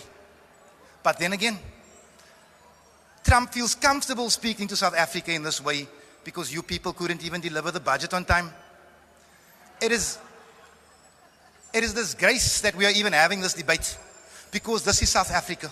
This is not a colony of the of America. We do not need America's money. Just manage what we have better. As a matter of fact, because of your mismanagement of the fiscus, you think nothing about putting VAT up by 2%, killing our poor. Trump pays for the bombs that kills Palestinian children. You think he cares about South African children dying of HIV? The man does not. South Africa can do better. South Africans deserve better. The land expropriation we speak about offends Trump to the point that he withdraws aid. Are we tenants in this country? Does he pay us so that Steenhuisen can live on my land? I think not. Land must be expropriated. Let Trump keep his money. Let this waste of 9 months called the GNU give us our land back. We will show you how we profit from it while living on it. We do not need Trump. Point of order. Oh, there's a point. Yes. Mr. America himself. No. Let me hear the Honourable Member. Please proceed, Honourable Member. The Honourable Member has cast aspersions on me, House Chairperson, by saying that I'm living on his land. Order. Order, Honourable Members. Order. I would, if that is... Order, Honourable Members. You Order. are, Pastor John, you are. Now, take your seat, Honourable Adams. Yes, the point of order, Honourable Steenhuisen. If that is the case, then he's not entitled to any land because I don't own any land. No, Honourable Steenhuisen. Honourable Steenhuisen. Let me just remind members that we should firstly refer to each other in honourable terms. Right? Let's do that. Refer to each other in honourable terms. We can't just call a person by his name or surname. Right? Please proceed. The rest of it is a question for further political debate. Speaker, ultimately, this country needs to show that it has a conscience. Our stance on land expropriation is for our poor. Our stance on Israel is for the international community. Trump cannot write our speeches. I want to offer my apology to the President of the ATM. For the first time ever, I will disagree with you, Honourable Vuyo. We cannot charge AfriForum with treason. It is impossible to charge a joke with treason, and I thank you. Thank you, Honourable Member. Honourable members, I now recognize the Honourable Minister of Rural Development and Land Reform. House Chairperson, the sponsor of the motion, Comrade Malema. Our country, our people, our leaders, and our economy is under attack. There is no doubt that soft power is being used to divide our nation, to weaken the organs of our democratic state, and to impose regime change. This special debate is an opportunity to affirm and express our belief in the necessity for a patriotic nation in the face of these attacks. In affirming this patriotism, let us distinguish between the attacks from outside and those that operate as an enemy from within. American imperialism is built and fueled by lies. It is lies such as Saddam's possession of weapons of mass destruction that caused the deaths of millions of Iraqi citizens. And the lies have always been used by the empire to justify murder of millions of our people.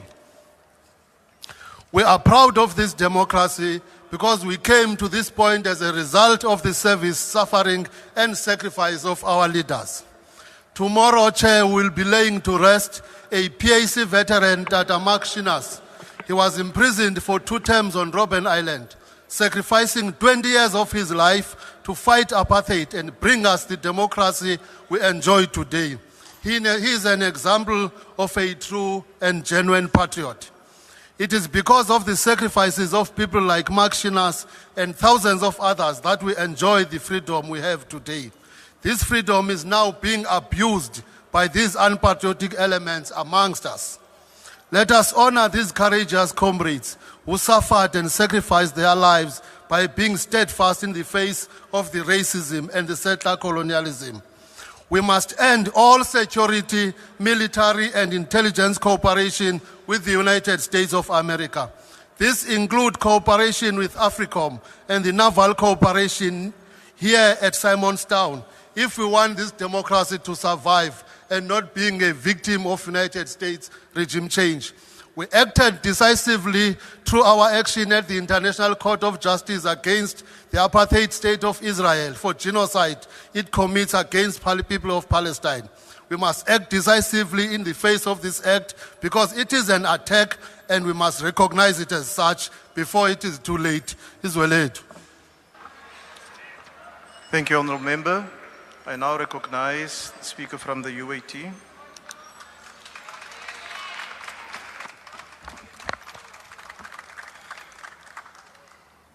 Thank you, Chairperson. Greetings to the Progressive Caucus.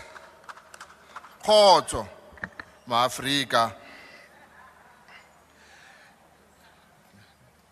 This move by USA government is yet another manifestation of neo-colonial oppression, echoing the historic exploitation and subjugation of African nations by the Western power and their local allies, the white Afrikaner minority in South Africa. UAT called upon South African Minister of Mineral Resources to implement strict measures to protect our mineral wealth. The time has come for the paradigm shift where African nations control and dictate terms of their resources. We must reject the system that benefits foreign corporates while leaving our people in poverty. Furthermore, UAT urged the President Cyril Ramaphosa to take lead in mobilizing African leaders to convene a summit aimed at formulating Pan-African strategy for mineral resources utilization. Our resources must be our bargaining power against external economic threats and political blackmail. We propose that African leaders adopt a unified approach to resource management, ensure that our natural wealth serves as a foundation for economic liberation and industrialization. This decision by Trump administration should serve as a wake-up call for all African nations. It is high time that our leaders take decisive stand to secure our mineral wealth for benefit of our people. The wealth of our continent, gold, platinum, diamond, uranium, the rare earth of minerals, must no longer be auctioned to foreign powers who offer aid with one hand while tightening shackle economic dependency with another hand. The US decision to cut aid should not be viewed as a loss, but rather as an opportunity for African self-reliance.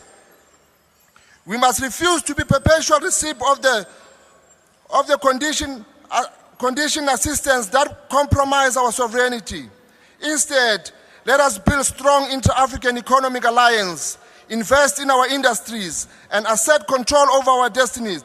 UAID stands firm in its commitment to economic liberation, Pan-African unity, and the defense of African dignity. We call all African nations to reject the Western intimidation and rally together in reclaiming African wealth for its people. Kanimambo! The next speaker is the Honorable Malema.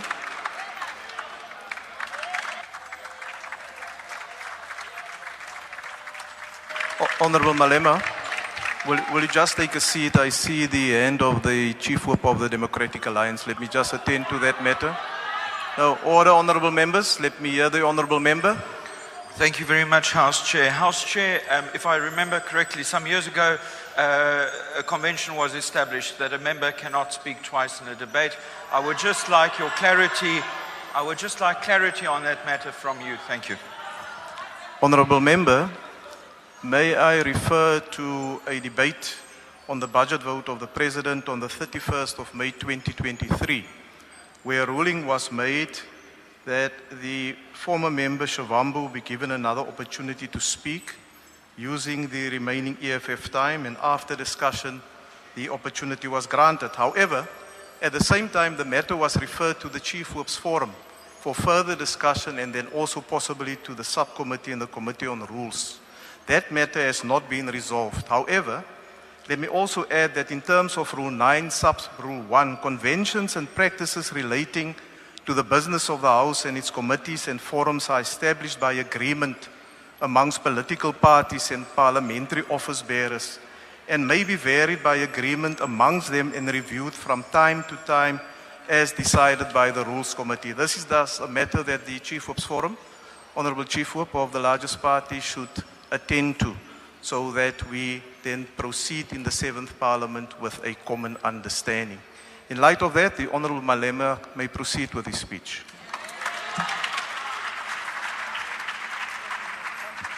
Thank you very much.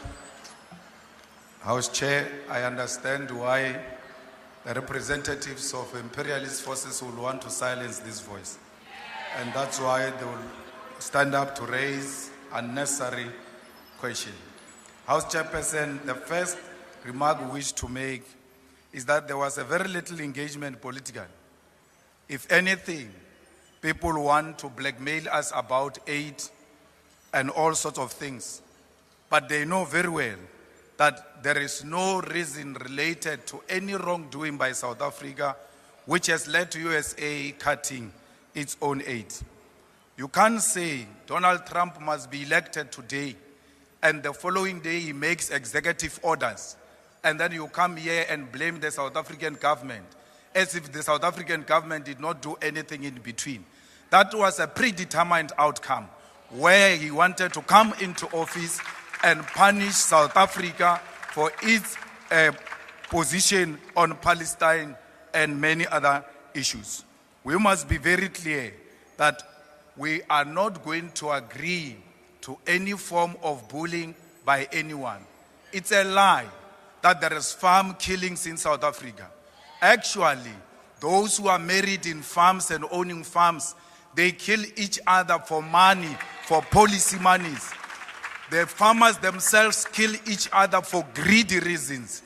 The farm workers kill the farmers because they rape them in exchange for money and do not pay them, like Eugene Terreblanche did when he raped a farm worker and did not want to pay. We cannot be told that there are farm murders in South Africa when the farmers themselves are actually killing the farm workers. It was the white farmers who killed 2 women in Polokwane and fed them to the pigs. It's a complete lie that white people are being killed in South Africa. If anything, white people live in privilege, and that's what Donald Trump knows. You cannot say Donald Trump is misinformed. They've got the best intelligence equipment in the whole world. They even have a military base next to South Africa in Botswana to listen to every conversation we have. They can tell you what is in private conversation in the executive and everywhere else. They don't need AfriForum. They are using AfriForum as a scapegoat to punish us politically. And we ought to be very clear about that. When the aid came into South Africa at the first place, it was not to help Africans. It was imperialist forces putting the aid into South Africa so that they can control South Africa. And use that aid to always say to you, if you take a political stand against the imperialist forces, we'll always cut the aid. So we ought to have known even then that we're not supposed to entirely rely on the USA. I'm very happy that the Minister of Health is speaking about possible interventions that can be made to avoid that aid of America. We can do with every help, but we will never accept help that say we must allow the perpetuation of white privilege. We cannot allow the whiteness to prevail in South Africa because we want to save life. We will save life. America did not save us during apartheid. Children were murdered in 1976. Children were murdered in the 80s. Where was America against apartheid? If America had anything to save an African life, it's a lie. They never wanted to save us. They were never there for us before. Palestine was there for us. Cuba was there for us. Russia was there for us. America will never choose friends for us. Honorable we member, will choose our own your friends. time Thank is you now very much. expired. Thank you.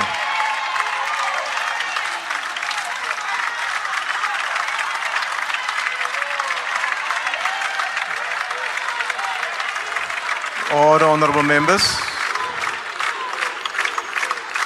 Order, honorable members. The next speaker is the Honorable Kumbaka.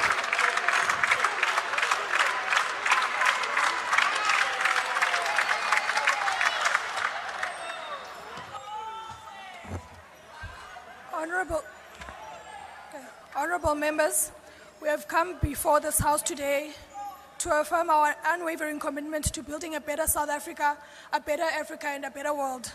The African National Congress, at its 55th National Conference, resolves that despite the many challenges we face in our continent, we remain confident in Africa's future. We believe that Africa will continue to grow and thrive and will become a new frontier for global production and development.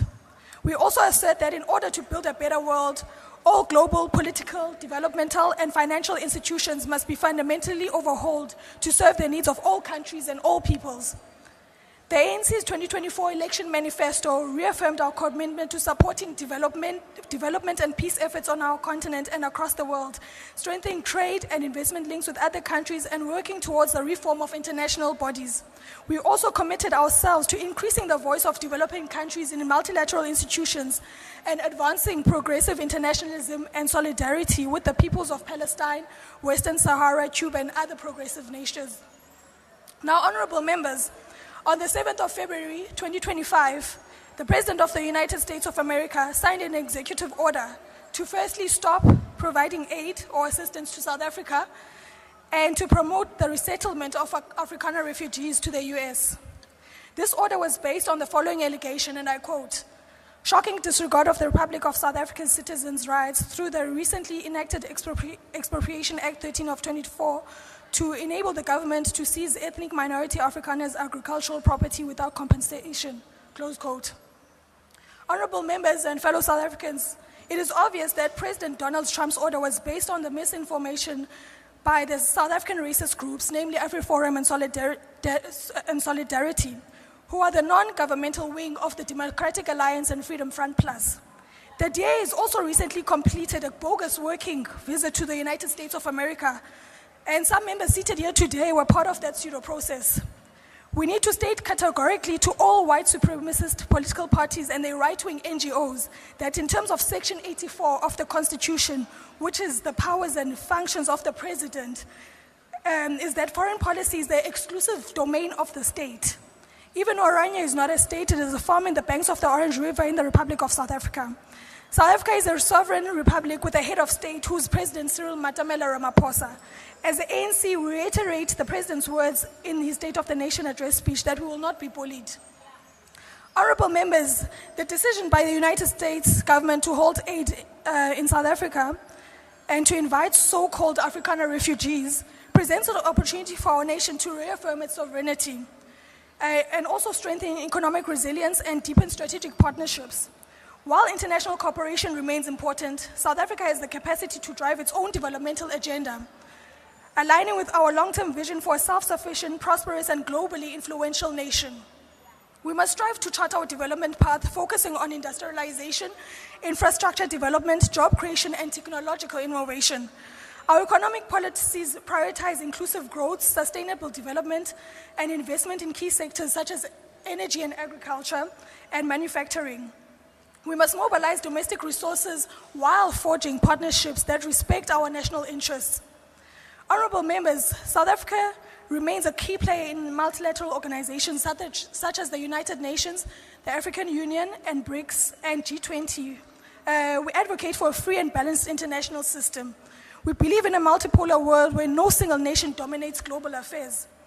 Through BRICS and the AU, we continue to push for reforms in global governance institutions like the UN Security Council, amplifying Africa's voice in decision-making on international peace, security, and development. Honorable members, the AU's Agenda 2063 provides a blueprint for a prosperous, integrated, and peaceful Africa. South Africa is committed to achieving continental and economic integration and intra-Africa trade, and most importantly, youth and women empowerment. The US decision will not deter us from our goal of regional collaboration, industrial growth, and investment in human capital. South Africa remains deeply committed to South-to-South cooperation while strengthening economic and diplomatic ties with nations in the global South. By expanding partnerships with countries in Asia, Latin America, and Africa, we reduce dependency on Western aid and foster trade, investment, and knowledge-sharing initiatives.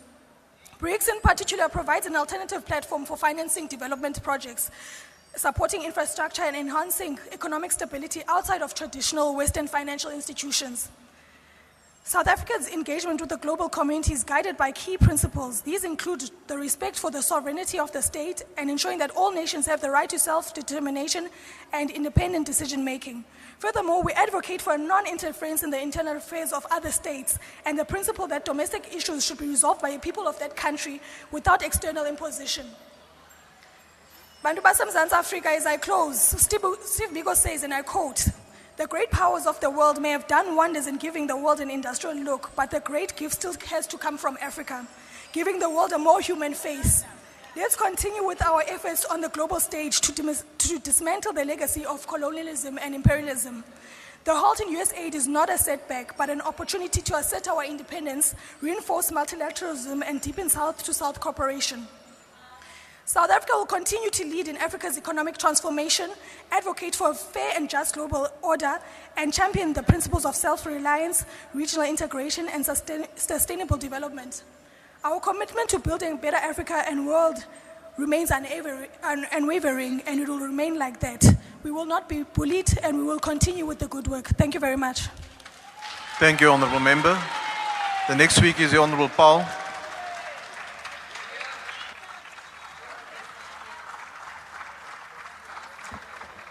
Honourable Chairperson, I stand at this podium today as a proud South African, invested in the unity, stability, and prosperity of this great nation. We as South Africans must never allow ourselves to become divided by external actors who embody ideals that are diametrically opposed to our democratic values. We as South African political leaders have an obligation to represent our national interest, to work together to foster unity and growth, and to improve the lives of all of our people by ensuring that we act with wisdom. Honourable members, the sudden termination of PEPFAR funding last week sent shockwaves throughout the world, and I reiterate the deep sympathy expressed by my colleagues for the more than 15,000 healthcare workers who have now lost their jobs without fair notice, and the hundreds of thousands of patients who have lost access to critical life-saving care. For many decades, the US played a vital role in our economy as a key trade and investment partner and a global ally in the fight against HIV. We are deeply grateful to the American people and previous US administrations for having supported millions of the most vulnerable South Africans with such care and grace for so many decades.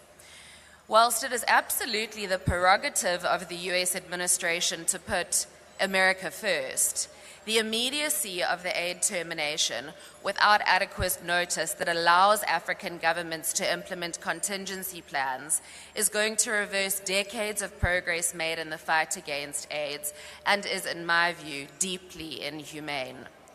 It is difficult to imagine that one group of South Africans could be offered refugee asylum by the same administration that has now cut off life-saving care that keeps hundreds of thousands of vulnerable South Africans alive. This action is simply not consistent with our long-standing shared democratic values. Whilst acknowledging the callousness of this recent action, it goes without saying that the previous ANC-led government did little to defend democratic values in a way that builds strong and reliable partnerships. Fraternizing with the enemies of the very values upon which our constitutional democracy is founded has indeed come at the expense of our country's international reputation and is now directly undermining our future economic growth prospects. Honourable Speaker, the GNU presents an historic opportunity for a reset, including a full reform of South Africa's economic and foreign policy agenda, ensuring that together as South Africans, we seize the moment to charter a more stable and prosperous future. As proud South Africans, we must recognize that the unity of our nation is fundamental to this debate.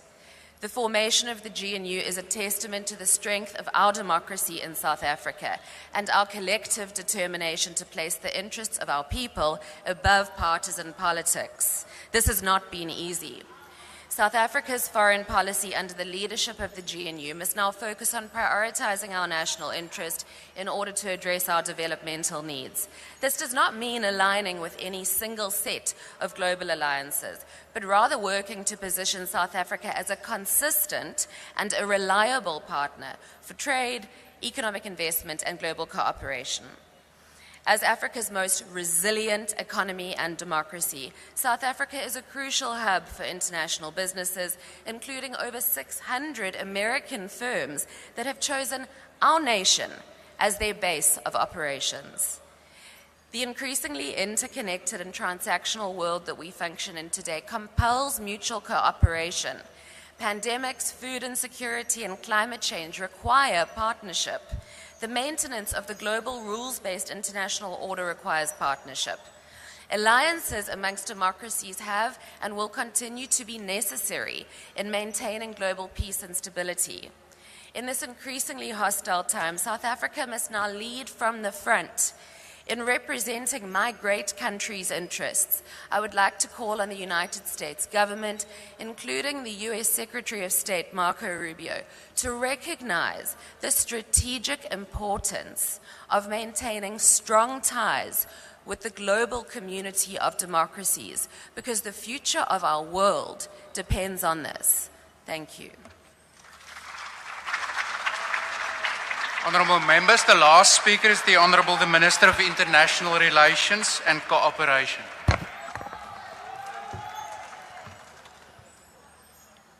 Thank you, House Chairperson. It was a great sign of Africa, President Kwame Nkrumah, who once said, "We face neither east nor west, we face forward." These honourable members is the foreign policy outlook of the Republic of South Africa. Indeed, we as South Africa face neither east nor west, we face forward and we are moving forward. We welcome this pivotal debate called by Honourable Malema. While we acknowledge the invaluable contribution of PEPFAR to our health system and the whole continent, we should not bemoan the sovereign decision of the United States of America to revise its USAID policy, but seize this moment as a catalyst for change. We must act in unison to mitigate the negative impact of the USAID cuts. We must seize this moment to reconceptualize our global system and ensure that our domestic imperatives serve our nation efficiently and sustainably. Section 231 of the Constitution provides that foreign policy is the responsibility of the national executive, which is vested in the President. Ms. Powell, the GNU does not supersede the Constitution. There is no party in the GNU that can go to any foreign country to represent South Africa's interest. You can go represent the interest of your party. It's a right that all parties have, but not the national interest of the people of South Africa. Our Constitution protects the rights of all citizens to protest as we used to protest to fight against unjust laws of apartheid. There is nothing unjust in our Constitution for solidarity and AfriForum to protest for in Washington. Our struggles were for the common good of all and not for a select race. They have positioned themselves against the people of South Africa. As we mark Human Rights Month, we remain committed to the democratic socio-economic transformation agenda of our country to reverse the legacy of colonialism and apartheid dispossession, discrimination and marginalization. Our Constitution enjoins us to build a just and equitable South Africa in which all shall share in its prosperity. Honorable House Chair, we remain steadfast in advancing international peace and security through inclusive dialogue and peaceful political settlement of disputes in the African continent and beyond. Honorable Speaker and members, for 30 years, South Africa and America enjoyed sound bilateral relations. Whenever we had differences, we tackled them through constructive dialogue. Just as we value the strategic partnership with the US, so we do with countries from the global north. This is encapsulated under the pillar of North-South dialogue in our foreign policy. In short, it is about dialogue and partnership, not paternalism or imperialism. We place great value on our sovereignty, independence, and autonomy, while committing to engagements with all states, including the United States. Honorable House Chair, in terms of our policy orientation, we are not in place of confrontation and antagonism. We are in the business of diplomacy and dialogue. But this should never be viewed as timidity and weakness. We will continue to remain firm in this regard. Hence our President's mantra that we will not be bullied. The US is South Africa's biggest trading partner in the world after China. There are 601 US firms that have invested in South Africa, many using South Africa as a gateway to other African countries. These companies range from technology and finance, manufacturing and industry, healthcare and pharmaceutical, energy and mining. Their investment is a huge testament of confidence in South Africa's potential for growth and development. South Africa is the largest exporter to the US in the African continent. South Africa-US bilateral trade stands at 21 billion rand in 2023. South Africa also exports to the US 13.9 billion rands. We import at the value of 7.2 billion rands. South Africa's global exports are distant for US average 2021 to 2023. From 2019 to 2024, the US ranked as South Africa's agricultural exports destination. South Africa exports to the US platinum, motor vehicles, reaction initiators, ferrolus, citrus, jewelry, nuts, chemicals, wines, engines and turbines, and ships and boats. There are currently about 22 South African companies invested in the US, providing about 6,900 jobs. So the relationship is mutually beneficial. It's not a one-way street, it's a two-way traffic. There is huge exchange of knowledge between South Africa and the US universities. That is mutually beneficial. We've gained a lot in the exchange of new technologies between the two countries. It is a country who can continue to gain in the field of new technologies and taking our country to greater heights. In the context of multilateral trade, South Africa remains an active champion of reforms that prioritize development and equity. Our worldview is therefore universal and not narrow. We are concerned with the well-being of others as well-being is linked to ours too. Speaker, the world is rapidly changing. Interdependence is pitted against competition. Cooperation is being shifted in favor of conflict. For us, values are placed at the altar of transactions. A growing body of evidence indicates that the actions of the current US administration can be understood through what is preferred as the Project 2025. To elaborate, Professor Albert at Princeton University, whose research and teaching focus on political campaigns and public policy, argues that nearly all actions taken in the President Trump's second administrations were outlined in 2022 in a plan called Project 2025. Here is an extract on US aid from that plan, and I quote, US foreign aid has been transformed into a massive and open-ended global entitlement program captured by and enriching the progressive left. The next conservative administration should scale back USAID global footprint by at a minimum returning to the agency's 2019 pre-COVID-19 pandemic budget level. It should de-radicalize USAID programs and structures and build on the conservative reforms instituted by the Trump administration. Close quote. There is no question that executive orders churned out rapidly are in step with this mandate. In addition, speeches by US office bearers illustrate a notable shift towards this perspective. South African government has maintained peace as the only viable solution to the Ukraine conflict. We were cajoled in isolating Russia, even to the point of being accused of arming the Russians. As we speak, the United States of America is stating that the only peace that can be viable solution to the Ukraine conflict and exclusively engaging with Russia. What we called for earlier, now the world is moving in that direction. This current moment in geopolitics has proven that our principled, non-aligned foreign policy approach is the correct approach. We have to stand by our principle, no matter what, and it is because of this that everyone is now coming to the table, that all parties to the Ukraine conflict must be called back to have a meaningful dialogue and to achieve peace. Our response to this rapidly shifting sense should include collaboration and partnership and strategies to be less reliant on foreign assistance.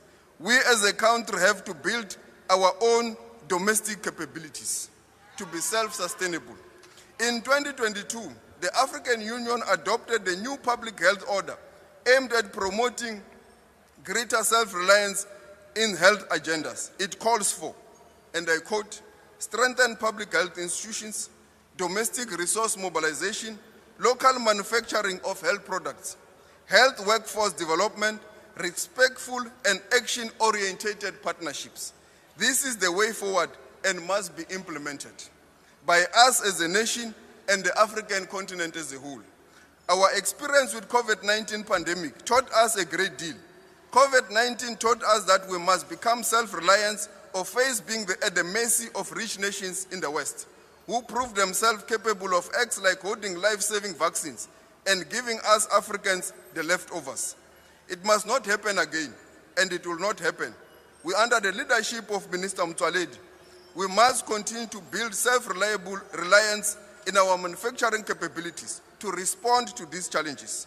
We owe it to ourselves and future generations to build a robust, self-sufficient and sustainable health infrastructure. The gains we have made over the last 2 decades are fragile. Without sustained investments to bolster the national response to pandemics and viruses, the future human and economic costs will be heavy.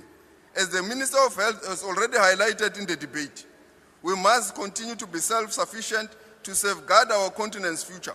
But in the spirit of progressive internationalism, we will engage all, including the country that will succeed us as the G20 president, the United States of America, not only at home, but also in terms of enhancing global health security. It is a great privilege that this opportunity occasioned by these shifts takes place at a time when we hold the G20 presidency. We will choose Ubuntu diplomacy, emphasizing mutual benefit, solidarity, and cooperation. We will not give up on equal rights and equal opportunities and equal rules as a basic principle of multilateralism. We will continue to ensure that we build alliances across the globe to make our economy self-reliant and respond to the investment challenges that we will continue to face. We face neither East nor West, so we will continue working with the countries in all countries to build multilateral platforms. We shall fight to be free. We will build our own society, in our own society. We will sing our own song, Amandla Awethu. This is an extract, Sing Our Own Song, written and performed by the British reggae UB40. The song was created as an anti-apartheid song, faced censorship in South Africa, featuring the ANC rallying cry, Amandla Awethu. It is regarded as a significant protest song of that era. Our foreign policy echoes this spirit. We will indeed build our own society. In our own society, we will sing our own song. We must build our own self-reliance so that we can sing our own song. We must continue to march forward, build industrialization that will respond, and continue to cooperate and build partnerships across the globe that will respond to these emerging challenges. Amandla Awethu. Thank you very much. Honourable members, that concludes this debate. The Secretary will read the second order of the day. Consideration of report of Portfolio Committee on Sport, Arts and Culture on Oversight visit to Eastern Cape from 8 to 11 October 2024. The chairperson of the committee, the Honourable Mglua, to introduce the report.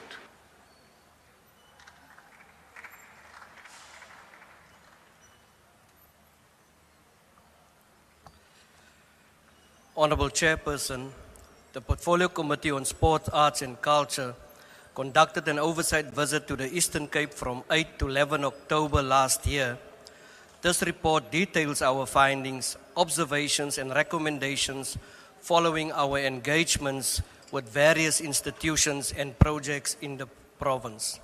Our visit was prompted by concerns raised regarding heritage infrastructure projects jointly implemented by the Department of Sports, Arts and Culture and the Public Works. Among these, the Sarah Bartman Center of Remembrance, a long outstanding project, has required urgent attention. The committee findings on Sarah Bartman Center is as follows. The project remains incomplete after nearly a decade, with costs escalating from 164 million to 279 million. Site neglect, poor security and financial mismanagement have further delayed the progress. A new contractor appointed in early 2024 faced financial and logistic issues leading to contract cancellations. There is a lack of accountability, consequence management, prolonging project delays. The committee recommendation to the Sport, Arts and Culture Department is to secure the site to prevent further deterioration, hold a high-level meeting between all relevant stakeholders to address the governance issues, implement consequence management for officials responsible for delays of mismanagement, review of contractual clauses 38.55 and 38.56 to prevent unnecessary expenditure. During the committee's oversight to the South African Library for the Blind, the institution serves as over 1 million visually impaired South Africans. While the committee observed a recent refurbishment in the building to improve facilities, funding in all cases remains a challenge. High cost for braille book production, a shortage of skilled languages, professionals and insufficient training for teachers of visually impaired students are key concerns.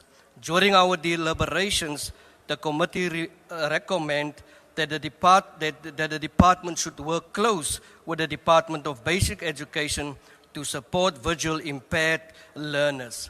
It is also recommended that the department should address the ongoing salary stagnation unchanged for almost 16 years.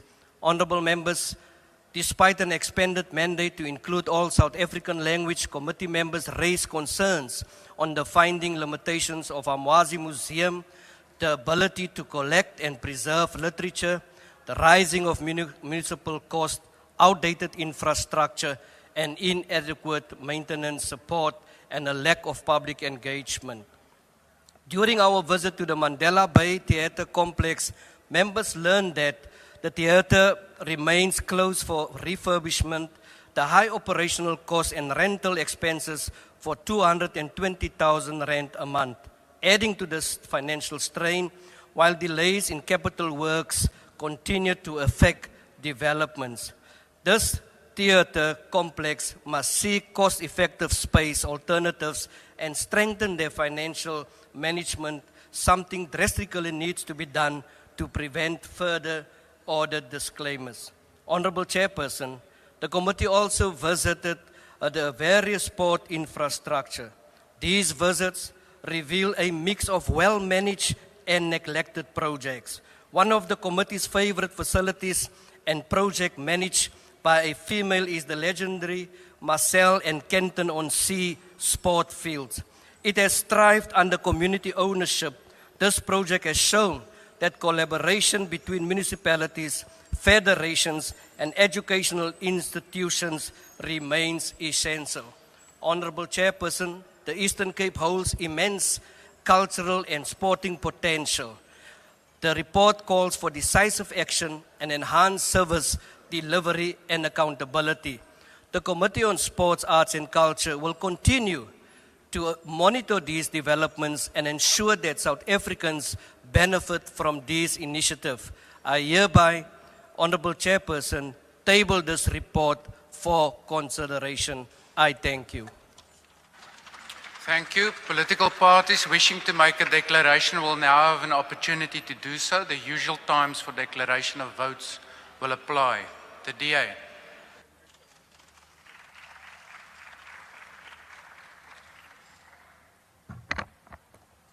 Honourable Chairperson, the Portfolio Committee on Sports, Arts and Culture's oversight visit to the Eastern Cape was marked by shock, heartbreak and horror.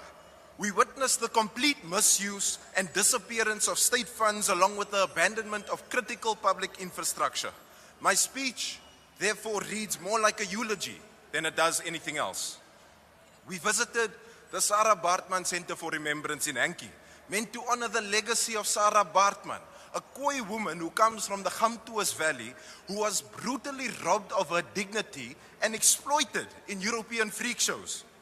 Upon arrival, we were met with the misspelling of her name at the entrance. And I want to say that if they could fumble her name at the entrance, logic would dictate that they would fumble the money as well.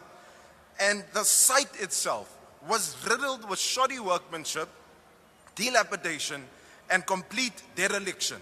And to our horror, Sarah Baartman's gravesite had been tampered with. Speaker, I want to paint the picture of what 243.7 million rand of taxpayer money had been used for. It went to contractors and consultants who ran into cash flow problems and could not get the job done. Contractors and consultants who did not even hire security from Hankie itself. Contractors and consultants who have yet to be held accountable. Speaker, 243.7 million rand is the equivalent of 950 RDP houses. It is also the equivalent of 70 kilometers of tarred road. And it is also the equivalent of giving every single house in Hankie solar power. This Center of Remembrance had the opportunity to bring meaningful economic growth to the residents of Hankie. And the local tourism and construction sectors would have also grown massively if it weren't for misuse and mismanagement on such a large scale. Honourable Chairperson, we must think of the bread we could have put on the table of the residents of Hankie. We must think of how bringing more economic growth to this town would have brought economic activity and jobs to the town. Because behind every single job is a face, and behind every single face is a family, and behind every single family is a community. And if we could change the reality of the community of Hankie, we could bring jobs to the community of Hankie through the completion of this center. And after visiting this center, the committee visited multiple different sporting projects that were considered as sports infrastructure. Honourable Chairperson, as I stand here today, I would like to confirm to you that what we visited was the opposite of sports infrastructure. In Addo, we saw a multi-purpose center that will cost taxpayers 32 million rand. It features a soccer field that has more potholes and speed bumps than a road in the city of Johannesburg. And it also features changing rooms that are about 100 meters away from the netball courts on the other side of the field, half constructed with an incomplete pavilion which has incomplete changing rooms in an incomplete sports complex. And this 32 million rand project stands in stark contrast to the two centers we saw at Kenton-on-Sea that cost 7 million rand each, both fully functional and both absolutely operational. So the question remains, who are these projects about? Are they about the consultants, the contractors, and the cadres? Or are they about the communities and the taxpayers that pay for these projects? It is unfathomable that our communities can be expected to be satisfied with these facilities that they desperately need. Honorable Chairperson, among others, we visited the Nelson Mandela Bay Theatre Complex, an entity under the department that gets horrible audit outcome after horrible audit outcome, and believe it or not, costs 220,000 rand in rent per month to conduct its operations in rent. The sites mentioned in the speech, Honorable Chairperson, represent one need, the need for an urgent evaluation of government spending and efficiency. As the DA, we support and welcome the committee's consistent recommendations to name the contractors and consultants responsible for these projects, as well as calling for urgent consequence management. This is in the name of good governance and safeguarding the interests of our communities and all tax-paying South Africans. The DA supports this report. The MK.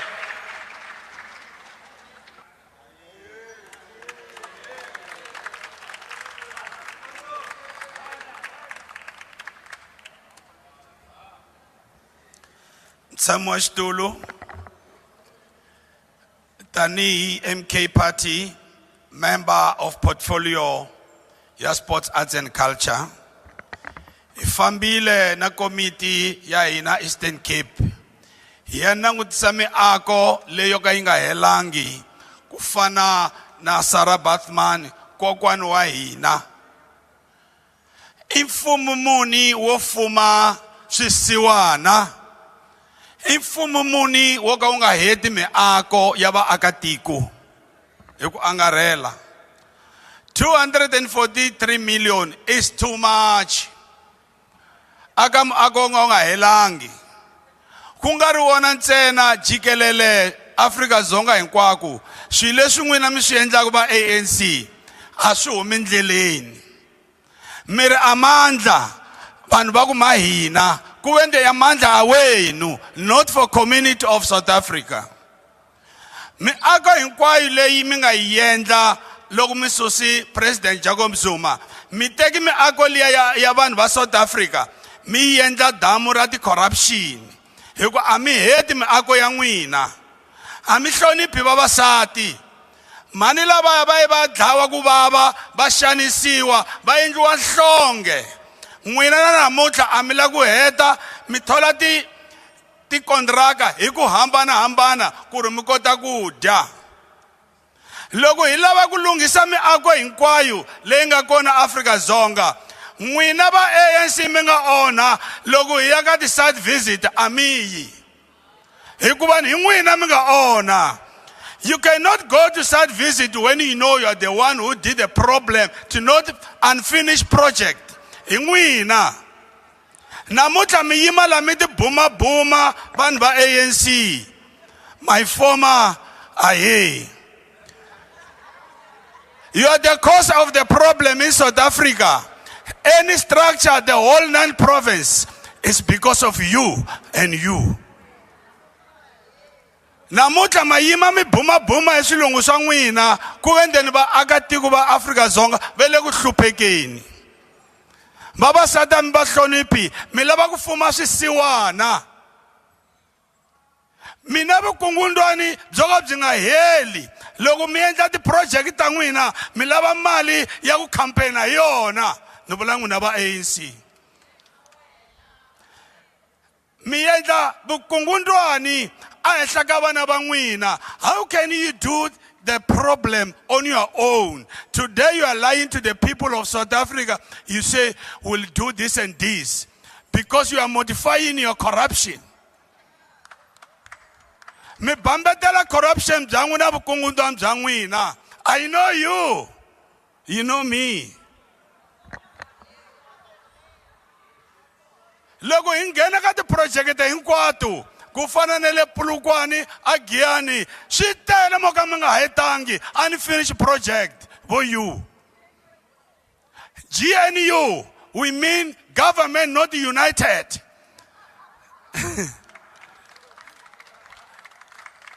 Va kungena sweswi bati project ya Sarah Batman yi teka over 10 years mi nge le ku yi heteni.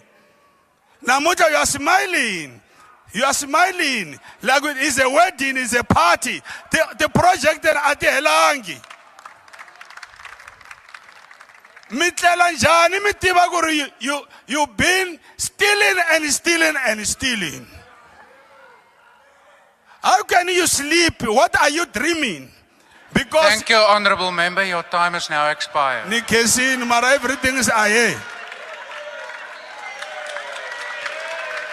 The EFF.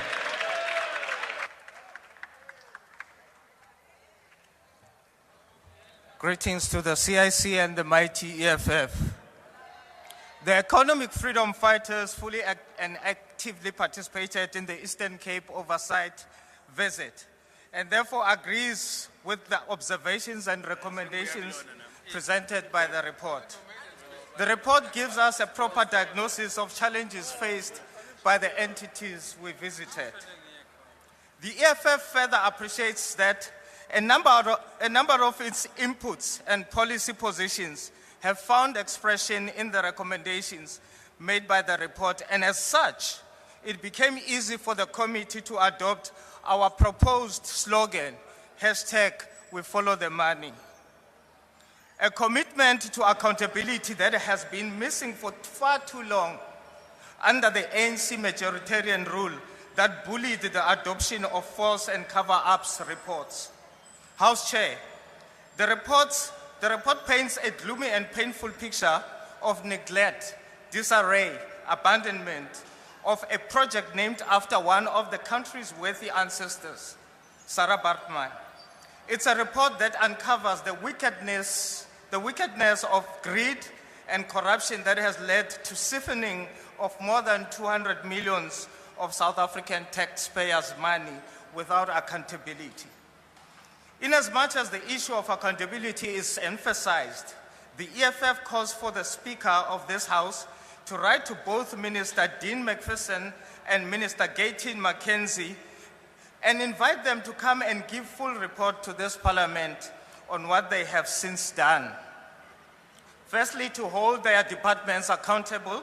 Secondly, on what clear plans do they have to complete the center that has taken over 10 years without completion, but ballooning costs.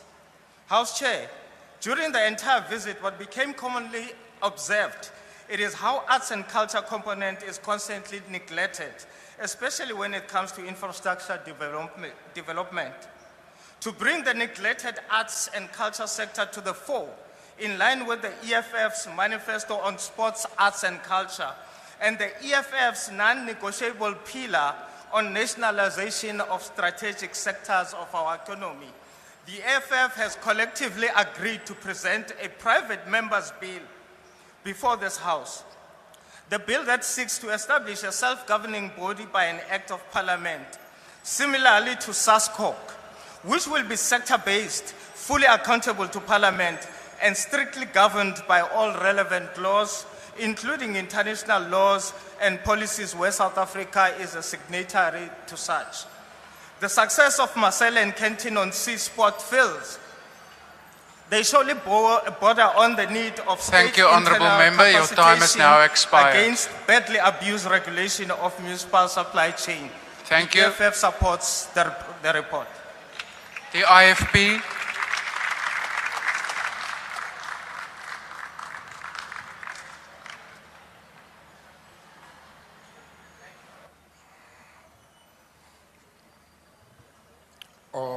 Honorable Chair.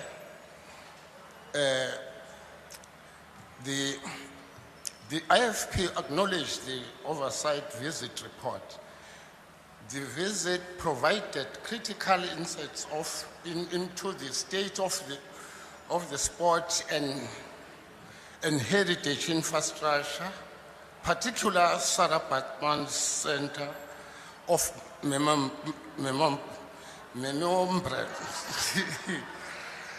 Mr. Speaker, of a special concern to us as the IFP is the committee's findings on the Sarah Baartman Center of Remembrance, which highlighted severe project delays, financial mismanagement and accountability deficiencies. The project cost has escalated to 279 million, yet remaining unfinished, plagued by the contractor failures, site security issues, and mismanagement of the funds. Secondly, concern for us in the report is the deterioration of the grave site, of lack of adequate security measures, which raise the serious concern about the preserving Sarah Baartman's legacy with the dignity it deserves. We reiterate the need for urgent in the security, the grave site, implementing robust oversight mechanism and ensuring the project completion without further wastage. As the IFP Speaker, we echo the committee appeals for the Minister of Sport, Art and Culture and the Minister of Public Works and Infrastructure to meet the implement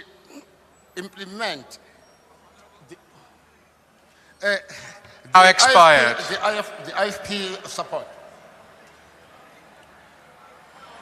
The PA.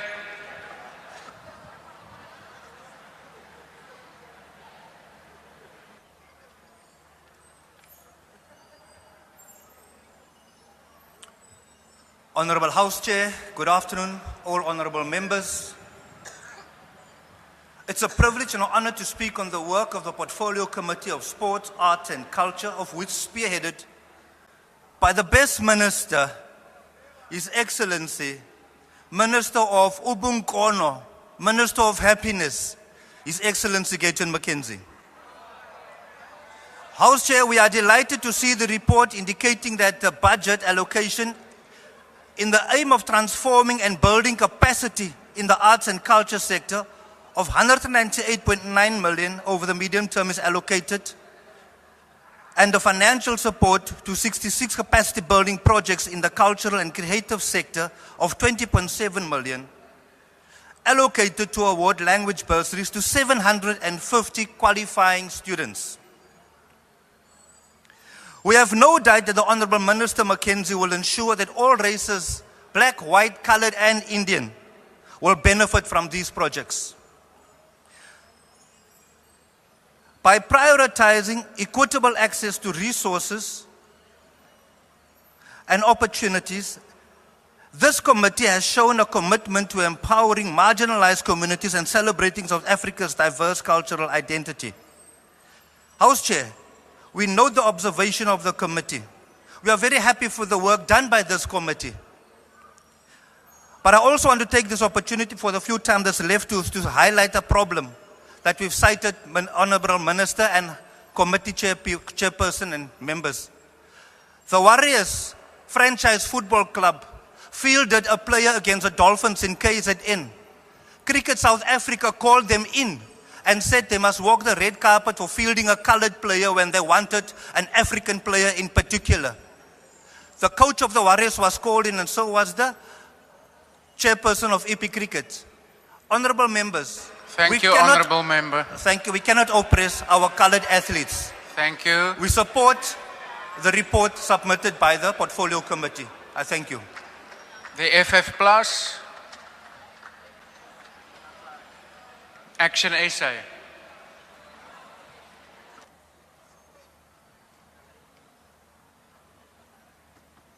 Thank you, Chair. Can I borrow the 2 minutes from the FF Plus? They're not here to say whether you can, so no. To the happy minister, I would like to appeal to you and to appeal to the members that we spend a lot of money going on oversight on things that we know, instead of coming up with solutions for the mess that we have created. I would urge the minister to appeal to the president to consider a generic proclamation that would empower the SIU to investigate all these areas of neglect and mismanagement, with a simple motto that those that were involved that have not given us value for money must bring back the money. We have a corruption pandemic, and unless we get on top of it, nothing we do will be of value. I just want the honorable members to understand that schools and sports facilities offer a way out of the ghetto. That is how youth stay away from drugs. And when we do not give them the facilities and alternatives for them to grow to be better citizens, we are derelict in terms of our duty. Action SA calls for proper oversight, consequence management, and good financial management in order to ensure that taxpayers' money is not wasted. And lastly, I would like all of us to look at the negative impact of municipalities that make it impossible to have not-for-profit facilities that aid social cohesion. The issue of taxes for social clubs and services needs to be addressed, where exemptions need to be offered to structures that are for the benefit of society. Thank you, Chair. Thank you. The ICDP, the UDM, Rise. Oh, the UDM. Welcome, non-danger. Honorable Chair, inhlungu kaSarah Baartman iyaqhubeka nangaphaya kwencwaba. Eyona ibuhlungu nangakumbi kukuba yenziwa ngabantu abenza ngathi bamkhathalele. Her life, a tale of exploitation and dehumanization, is a constant reminder of the cruelty and injustices of the past. She was treated as an object to be paraded in Europe, her dignity stripped away for the amusement of colonizers. The Sarah Baartman Center of Remembrance was envisioned as a monument to her resilience, a space to honor her, educate future generations, and heal a nation scarred by stories of abuse. While the cost escalated from 160 million to 247 million, more than a decade later, the center is still only 37% complete. This is not merely a failed project. This is a betrayal of Sarah Baartman's legacy, and it is an insult to the taxpayers. 3 questionable construction companies were used to produce the 37% work. This is clear evidence of the ongoing mismanagement. The UTM demands an immediate independent forensic investigation into the spending, contracts, and decision-making process of this project. We demand that those responsible for this scandal, whether through negligence or outright corruption, be held accountable. Sarah Baartman makangabi lixhoba lamasela. We support the report. Thank you. Thank you. Rise. Thanks, Chairperson. We are happy and satisfied with the work of the Portfolio Committee, so we support the report. Thanks. Thank you. Bosa. The ATM. Al-Jamar. Thank you, Honourable Chair. Al-Jamar supports the report. Thank you. The NCC. The POC. The UIT. No declaration, Chairperson. Thank you. Good. The ANC. Point of order. Yes, Honourable Michalakis. Thank you, House Chair. House Chair, can I just ask that you please ask the members in the tea room to keep the noise levels down? It's very noisy here at the back. Thank you. Yeah, well, if they hear us from here, maybe their noise levels will be of such a nature that they don't even hear. But if you hear us in the tea room, please keep the noise levels down. Maybe Honourable Michalakis, you and some of the other whips can go and whip there. Thank you. No, thank you very much, House Chair. Honorable members, the African National Congress wishes to express its deep appreciation and commitment to the transformation and promotion of sports, arts and culture as a fundamental pillars for driving socio-economic development, fostering social cohesion and nation building. We recognize the historical and contemporary significance of the sector.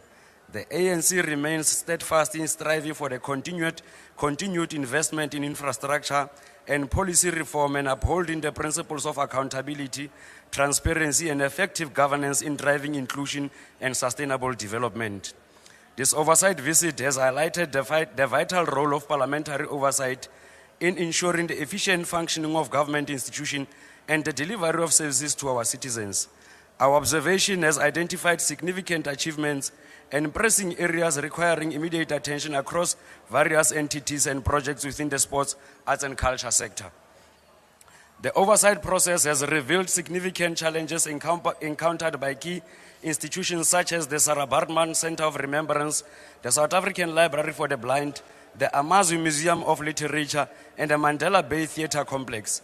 These challenges include project delays, budget overruns, maintenance concern, and operational constraints. Nevertheless, we also have seen inspiring examples of resilience, innovation, and community engagement, illustrating the potential of positive change when sufficient oversight and support is provided. Honorable members, we acknowledge the need to redress in several critical areas: project management, and accountability. The ongoing delays and cost escalation at Sarah Baartman Center of Remembrance highlights the urgent need for improved project management practices and stricter accountability measures. We call for the immediate implementation of consequence management for officials responsible for project delays and mismanagement of funds. Intergovernmental coordination is one of the challenges that we have picked up. The lack of effective coordination between departments, particularly evident in the maintenance challenges faced by entities like Amazwi Museum of Literature, must be addressed. We recommend the establishment of a dedicated task force, streamlined communication and cooperation between relevant government departments and entities. Furthermore, honorable members, we identify the following areas as crucial for ongoing oversight and improvement. Many entities face significant financial constraints, impacting their ability to fulfill their mandates effectively. We emphasize the need for innovative funding models and strategic partnership to enhance the economic sustainability of cultural institutions. The deterioration of vital infrastructure, such as the roof at Nelson Mandela Bay Theatre Complex, underscores the importance of comprehensive maintenance plans and adequate funding for upkeep. The success of projects like the sports field in Marshall and Kenton-on-Sea, the ANC-led municipality, demonstrate the positive impact of community involvement. We advocate for increased efforts to foster community ownership and participation in cultural and sporting initiatives. Honorable members, the African National Congress is resolutely committed to the principles of strong parliamentary oversight, recognizing the essential role in ensuring the effective functioning of our democracy and realization of our constitutional values. The recent oversight visit to the Eastern Cape has underscored the significance of on-site inspection, direct engagement with the stakeholders, comprehensive evaluation of project implementation. These activities have yielded critical insight informing our ongoing initiative to enhance service delivery and governance within the sports, arts and culture sectors. As we move forward, the ANC calls upon all political parties, civil society organizations, citizens to engage constructively in the oversight process. We recognize that effective oversight is a collective responsibility that requires vigilance, dedication, and a shared commitment to the principle of good governance. We reaffirm as the African National Congress our dedication to continuous improvement, parliamentary oversight, promoting accountability across all levels of government and unwavering pursuit for a more transparent, efficient, and responsive public sector. Through these efforts, we strive to build a South Africa that truly serves the needs and aspirations of our people. As the ANC, we truly support this report, and we support this report precisely because of it is our belief that as government we need to invest a lot of time in making sure that there is an application of consequence management, and those who have misspent or who have mismanaged the money of the public must be held accountable. But as part of our closure, I'll equally advise the Minister of Sports, Arts and Culture that is doing good in sports, arts and culture, but what he must rather do is to avoid engagements or discussions that involves an analyzing or analysis of the international balance of forces. I'm saying this because of you cannot be, as a political toddler, without any ideological training, enter into a space that is highly complex and dynamic. With that being said, we thank you very much. The Chief Whip of the largest party. Thank you very much, Chair. Good afternoon to you and honorable members. I move that the report be adopted. Thank you. The motion is that the report be adopted. Are there any objections? MK? We object, Chair, and calling for a division. Thank you. Honorable members, a division having been called, the bells will be rung for 5 minutes.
It was up.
Order, honourable members. The Speaker has determined that in accordance with the rules, a manual voting procedure will be used for this division. Firstly, in order to establish a quorum, I've requested the table to confirm that we have the requisite number of members physically present in the chamber to take the decision. They have confirmed that we do so. Party whips will then be given an opportunity to confirm the number of their members present and indicate if they vote for or against the question. A member who wishes to abstain or vote against their party line may do so by informing the chair. Having confirmed that we indeed have the requisite quorum, we will now proceed.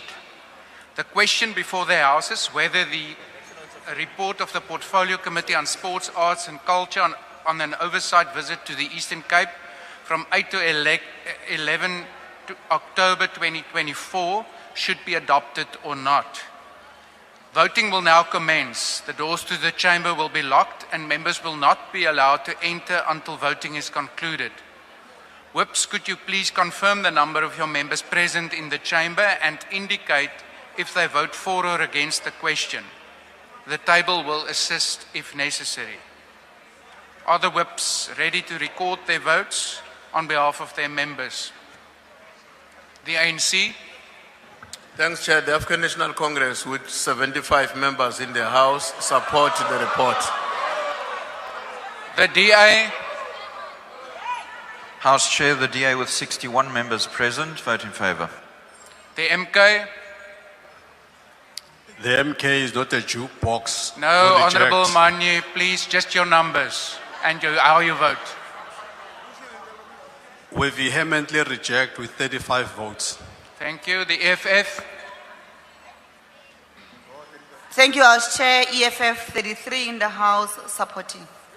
The IFP. Thank you, House Chair. The IFP with 8 supports the report.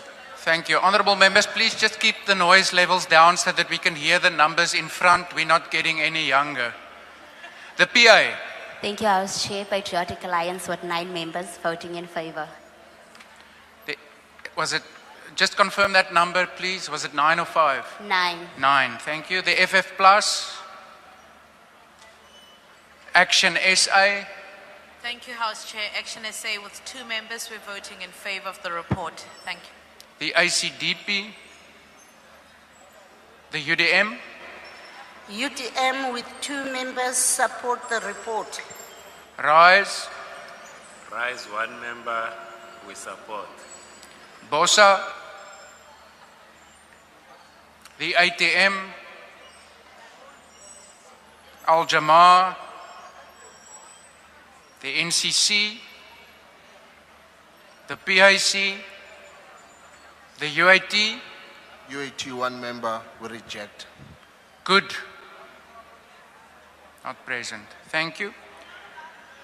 Is there any member that wishes to abstain or vote differently to their party? Thank you. The voting session is now closed.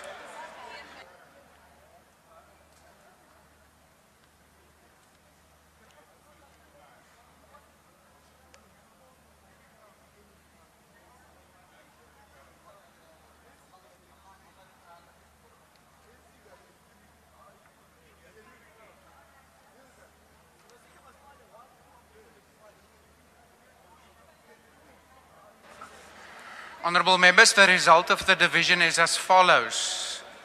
The ayes 191, the noes 36, 0 abstentions. The report is accordingly agreed to. The Secretary will read the third order of the day. Consideration of report of Portfolio Committee on Communications and Digital Technologies on Oversight visit to Eastern Cape Province from 8 to 11 October 2023. The Chairperson, the Honourable Subrathri, to introduce the report.